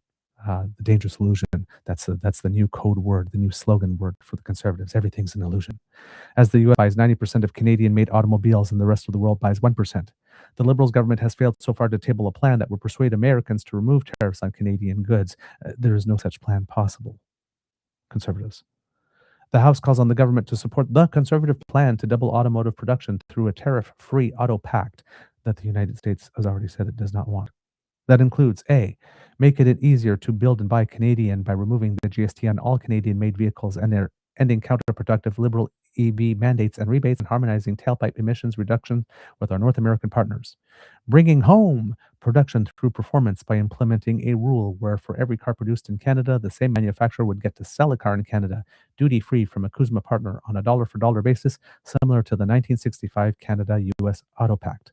Protecting North American supply chains by maintaining the minimum 75% North American content in existing CUSMA rules of origin, developing automotive security and technology by creating a harmonized North American cybersecurity and data standard while banning vehicles using software connected to China or Russia, and standing firm against unfair trade by aligning with North American partners on Chinese tariffs if they accept this plan for maximum leverage in CUSMA renegotiations to secure tariff-free access to the U.S. market and save and expand Canada's auto industry. That's the plan. That's the plan. That's the whole plan right there. So yeah, of course that was voted down because that was not serious. Our plan is to go to the United States and get them to accept the deal that we had in 1965. To do all the things that we were doing before that the United States has told us we don't want to do anymore because we don't need your cars. Vote for our plan. Oh no, the liberals, those terrible mean liberals didn't vote for our plan. Send us your data, send us your money.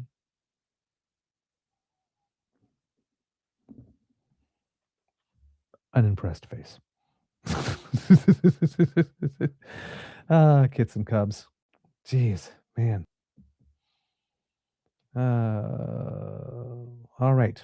That's the end of our episode. We hope that you love listening to us because we love making this for you. Remember, sharing is caring and word of mouth is priceless. So please tell your peeps and poops all about us. We really appreciate it when you do, especially when you let people know what it is about our content that resonated with you. So thank you so much for that. If you would like to help us in other ways, kids and cubs, hey, hey, hey, hey, hey.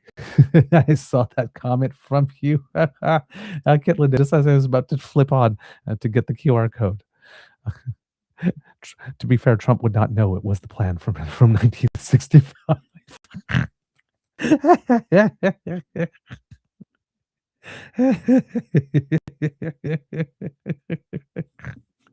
Oh my word, that's funny. That's hilarious. And you're probably right. If Elaine here, cutting the GST on vehicles would be considered to be a subsidy and therefore imposes a tariff on Canada. Possibly. Yeah, possibly indeed. Um, all right. If you would like to support us in other ways, kits and cubs, if you haven't already smashed with our buttons, well, this would be a good time to do so. Scan our QR code if you are not watching on our YouTube channel and you would like to go there and help us with the algorithm by clicking on subscribe. And if you are watching on our YouTube channel and you haven't clicked subscribe yet, why not? Help a beaver out.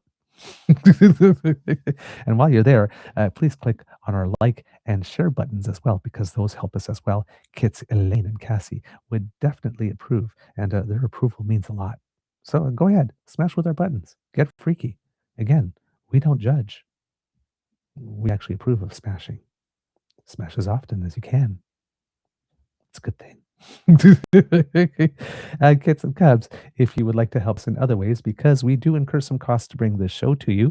So if you are particularly impressed with my ability to put something together with 3 minutes notice, um, you can scan that QR code there and send your favorite beaver a cup of hot chocolate, a little extra beaver moistener on this particularly challenging day. I never refuse a gift of hot chocolate. Just to say, it's your it's your go-to gift. So if you would like to say "Add a beaver," you did pretty well today, considering the circumstances, and send me a nice cup of hot chocolate. I would be very grateful if it could be a big enough one that I can swim in and do a couple of laps. That would be really good too. Yum yum. I can't get enough of the stuff. So please scan that QR code, and that will bring you to our coffee page, affectionately known as the Eager Beaver Lodge's Emergency Hydration Fund at ko-fi.com/eagerbeaver, all in one word. And there you can leave us a little tip, either a one-time tip or a recurring monthly donation if you believe that we are deserving of it. And trust me, every single nickel goes into making this show better for you. And we are very grateful for your support. If you would like to, Kids and Cubs, support us through other means, we have memberships and the super chat function here on YouTube, which grants us about 70% of your donation. The coffee page, of course, it gives us 95 to 97%. But if you're doing the Buy Canadian thing and want to avoid the USC Tech Pros, then a direct bank transfer from your bank to ours using the email address truenortheagerbeaver, all in one word, at gmail.com will ensure that your transaction is 100% Canadian, and bonus, we get 100% of your donation. So extra beaver bang for your beaver buck. And now we're talking about bucks and beavers and banging. And well, I'll let you take it from there, because I'm sure you do not need any extra coaxing from me for your imaginations to go wild on that. Yes, this is the inappropriate section of the show. Um,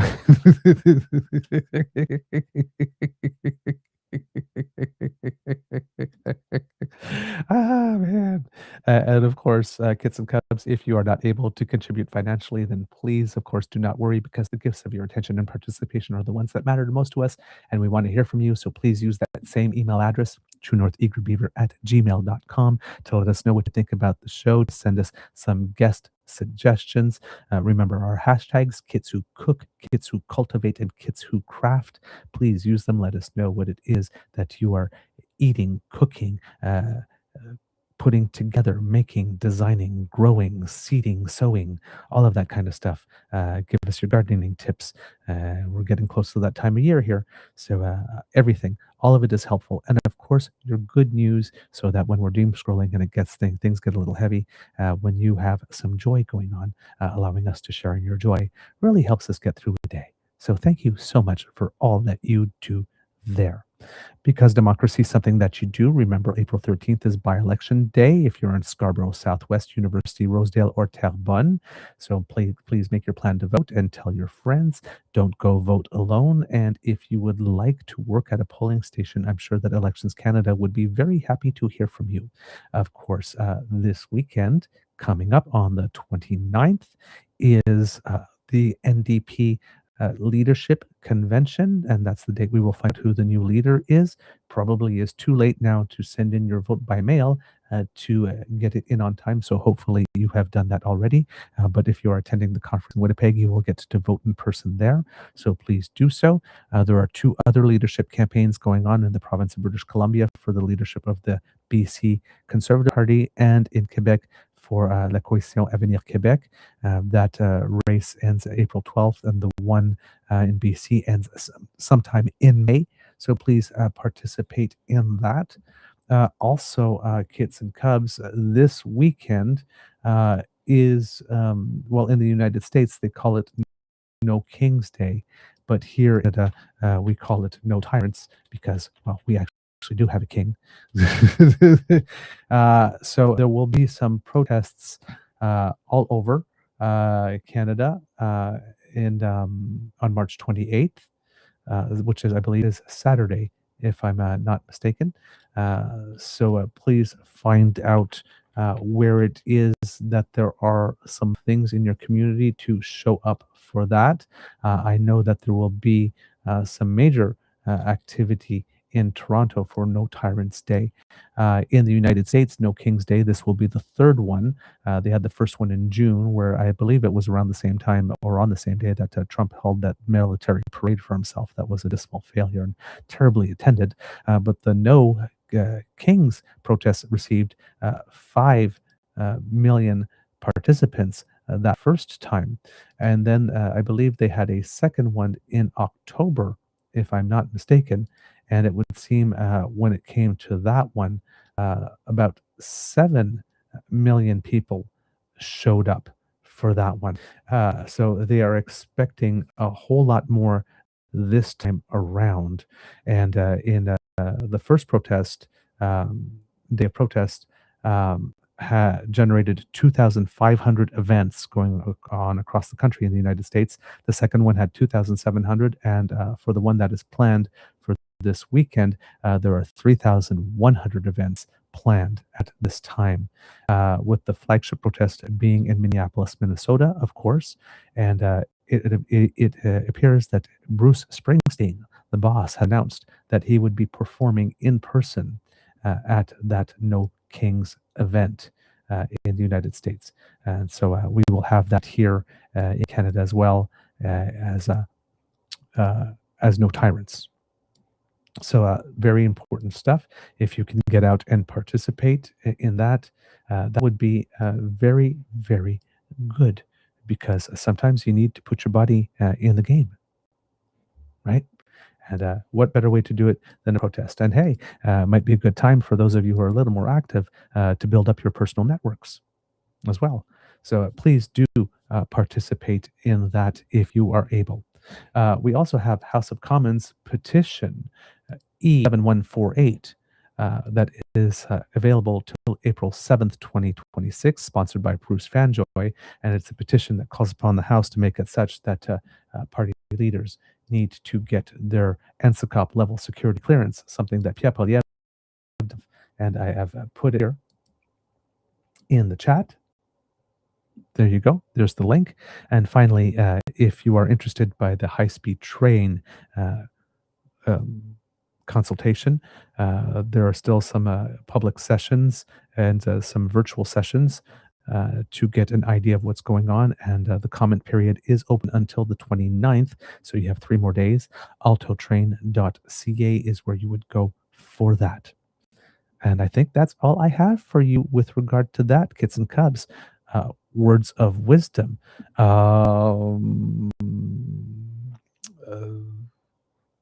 When things don't go as planned, and you don't actually have a backup plan, cross your fingers and wing it. That's all I got for you today, kids and cubs. And maybe put on your best smile and be the cutest version of yourself that you can be. And then wing it.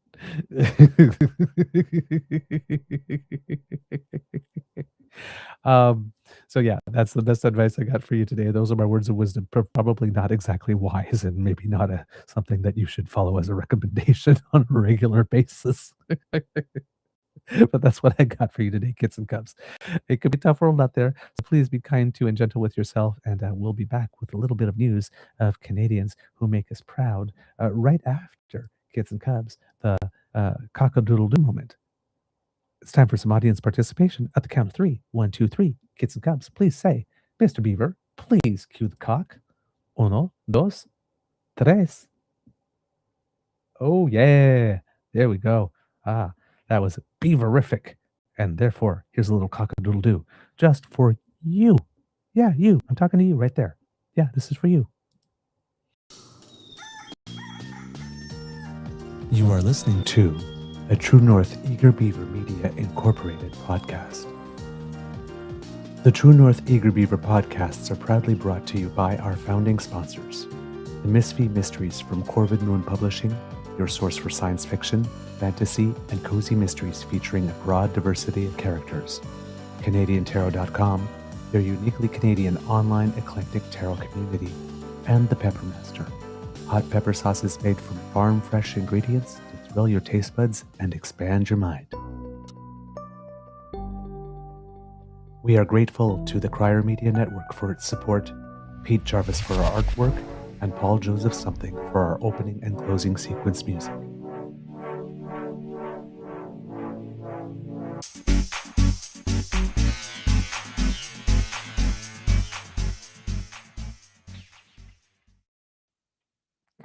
There we go.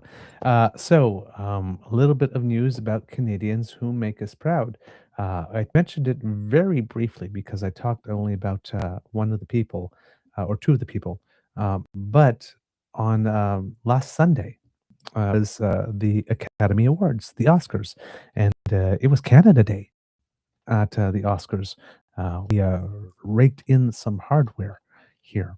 According to Barry Hertz of the Globe and Mail, he has a little report back on this and a little additional commentary. Paul Thomas Anderson and his One Battle After Another American Revolutionaries might have taken home the bulk of the hardware at Sunday's Academy Awards, but the real winner of the night was Canada. Homegrown artists triumphed in nearly every category in which they were nominated for a total of 4 Oscar wins. Best Animated Feature for K-pop Demon Hunters, which was co-directed by Maggie Kang. Best Animated Short for The Girl Who Cried Pearls, directed by Chris Lavis and Maciek Szczerbowski, and of course an NFB, National Film Board production. Best Production Design for Frankenstein with Tamara Deverell and Shane Vio, I believe from Halifax. They are the two we mentioned previously on the show. And Best Makeup and Hairstyling, also for Frankenstein, Jordan Samuel and Cleona Fury, along with Britt Mike Hill. The winners didn't shy away from their roots either, with Lavis and Szczerbowski in particular offering Canada some serious onstage love, name-checking National Film Board actor Colm Feore, musician Patrick Watson, and the entirety of Montreal in their acceptance speech. Quote, "The fact that we accepted the award from Will Arnott makes me feel like we're taking over back here," Lavis told reporters backstage. It was a beautiful evening for Canadian artists who have long proven that despite our country's relatively small market and overwhelming proximity to Hollywood machine, we can outperform and outshine, and all without even a single heated rivalry mention. Naturally, Canadian politicians used the moment to splash all the usual plaudits across their social media feeds. Prime Minister Mark Carney, quote, "The masterpieces we celebrate tonight are a testament to the fact that Canada is a nation of diverse and talented storytellers." The Minister of Canadian Identity and Culture, Mark Miller, "What an immense source of pride to see Canadian talent shining at the Oscars." Minister of Finance, François-Philippe Champagne, "An amazing tribute to Canadian talent and artists." Even Conservative Party leader Pierre Poilievre got in on the act. "Canada is proud of you. Thank you for shining a light on our culture and international stage." And let's be clear, that wasn't Pierre Poilievre, that was Steve Outhouse, the campaign manager. We know that to be true because during the recent Summer Olympics, Pierre didn't have to say anything to say about the success of our Canadian athletes until about 12 seconds before they entered the stage for the closing ceremony. Entered the stadium for the closing ceremony. This year, there was like some jubilant and effervescent tweets for every single medal win by Team Canada at the Winter Olympics, and none of it sounded like Pierre. So that was a Steve Outhouse thing. Yet the words of congratulations cannot help but feel hollow at the best and hypocritical at worst. Let's try that again. Yet the words of congratulations cannot help but feel hollow and at best hypocritical at worst, given the tremulous state of arts funding in this allegedly, quote, elbows up era. The Girl Who Cried Pearls was created by the National Film Board, earning the federally funded institution its 12th Academy Award, and the short was only made possible due to the fact that its Montreal-based creators have been working tirelessly within the NFB for 20 years. Meanwhile, the NFB cut 14% of its workforce in 2024, closed regional production studios across the country, and has been chronically underfunded for the past 2 decades. The winning short was produced by Julie Roy, who now heads the federal arts funding agency Telefilm, which still hasn't received the permanent annual funding increases that it was promised by the Liberal Party way back in 2021. Meanwhile, though it was wonderful to see the Made in Canada success of the artists behind K-pop Demon Hunters and Frankenstein, both of those productions were only made possible because they were funded by Netflix, and it is that US streaming giant that is in the midst of a dragged-out legal fight over the Online Streaming Act, Bill C-11, which was designed to compel foreign-owned streamers to contribute a portion of their Canadian revenues to help fund homegrown film and television production. What is Ottawa's current position on C11? While the bill is far from a perfect piece of legislation and is in fact exceptionally weak in its measures when compared to similar laws in places such as France, it is now apparently part of trade negotiations with the United States, which considers the measure a quote irritant, according to Miller. In other words, don't expect Ottawa to fight for C11 with their elbows or anything else up. And then there's the CBC of it all. Whether you appreciate its current iteration or not, the Broadcasting Corporation is a central component of the country's screen sector, and so far everyone in Ottawa on both sides of the aisle seems intent on weakening it. There's, of course, Poilievre's entire campaign of defunding the CBC, which makes his sop last night to artists' success all the more ridiculous, but also new reports that the Liberals are looking to cut the broadcaster's funding by $192 million in 2026-27. If Canadian politicians would like to score easy points off the hard work of artists, that's their prerogative, but it's also up to Canadian audiences, consumers who appreciate that our country's boldest and brightest creative voices have important and inspiring stories to tell each other and the rest of the world, to call out doublespeak when they see it. The Oscar-winning Lavis had the right idea when he spoke up for C11 while in the Academy Awards press room. Quote, "You cannot compete with these giants without funding work. It's impossible," the filmmaker said. Part of that involves actually getting a tax from Amazon and Netflix and all those companies that are getting a free ride in this country. I think it's important that they contribute more than just movies, but actually contribute to the Canadian Media Fund and to Canadian funds. It's really important if we're going to survive. If Ottawa wants to ensure that there's a steady pipeline of Oscar winners to congratulate for generations to come, filmmakers who are able to showcase Canadian stories and perspectives and values on the world stage, the most appealing and frankly sexiest form of soft power that there is, then they should pause the empty platitudes and start putting money where their mouths are. We support this. We will always support on this show more money for the arts industry, and more money for sports and our athletes. Again, some of our best ambassadors, particularly when we're talking about soft power, and we have quality people in both areas. And if this is what they do with so little funding and with underfunding, imagine what they could do if they were properly funded. Imagine what they could do. So I would like to see what these creative and enterprising and resourceful people could do if they were properly funded. A bit like what Bonnie Critchley said about our military. She would love to see what it would be able to do if it too was properly funded, because we keep on doing amazing things with so little. It would be nice to see what we could do if we had enough. All right, kids and cubs, that's all I got for you today. Amour et bisous. And we will try to get that episode with Hugh recorded and then on our channel so that you can watch it later, and hopefully the quality will be decent. All right. And with that, kids and cubs, I'm gone. See you tomorrow.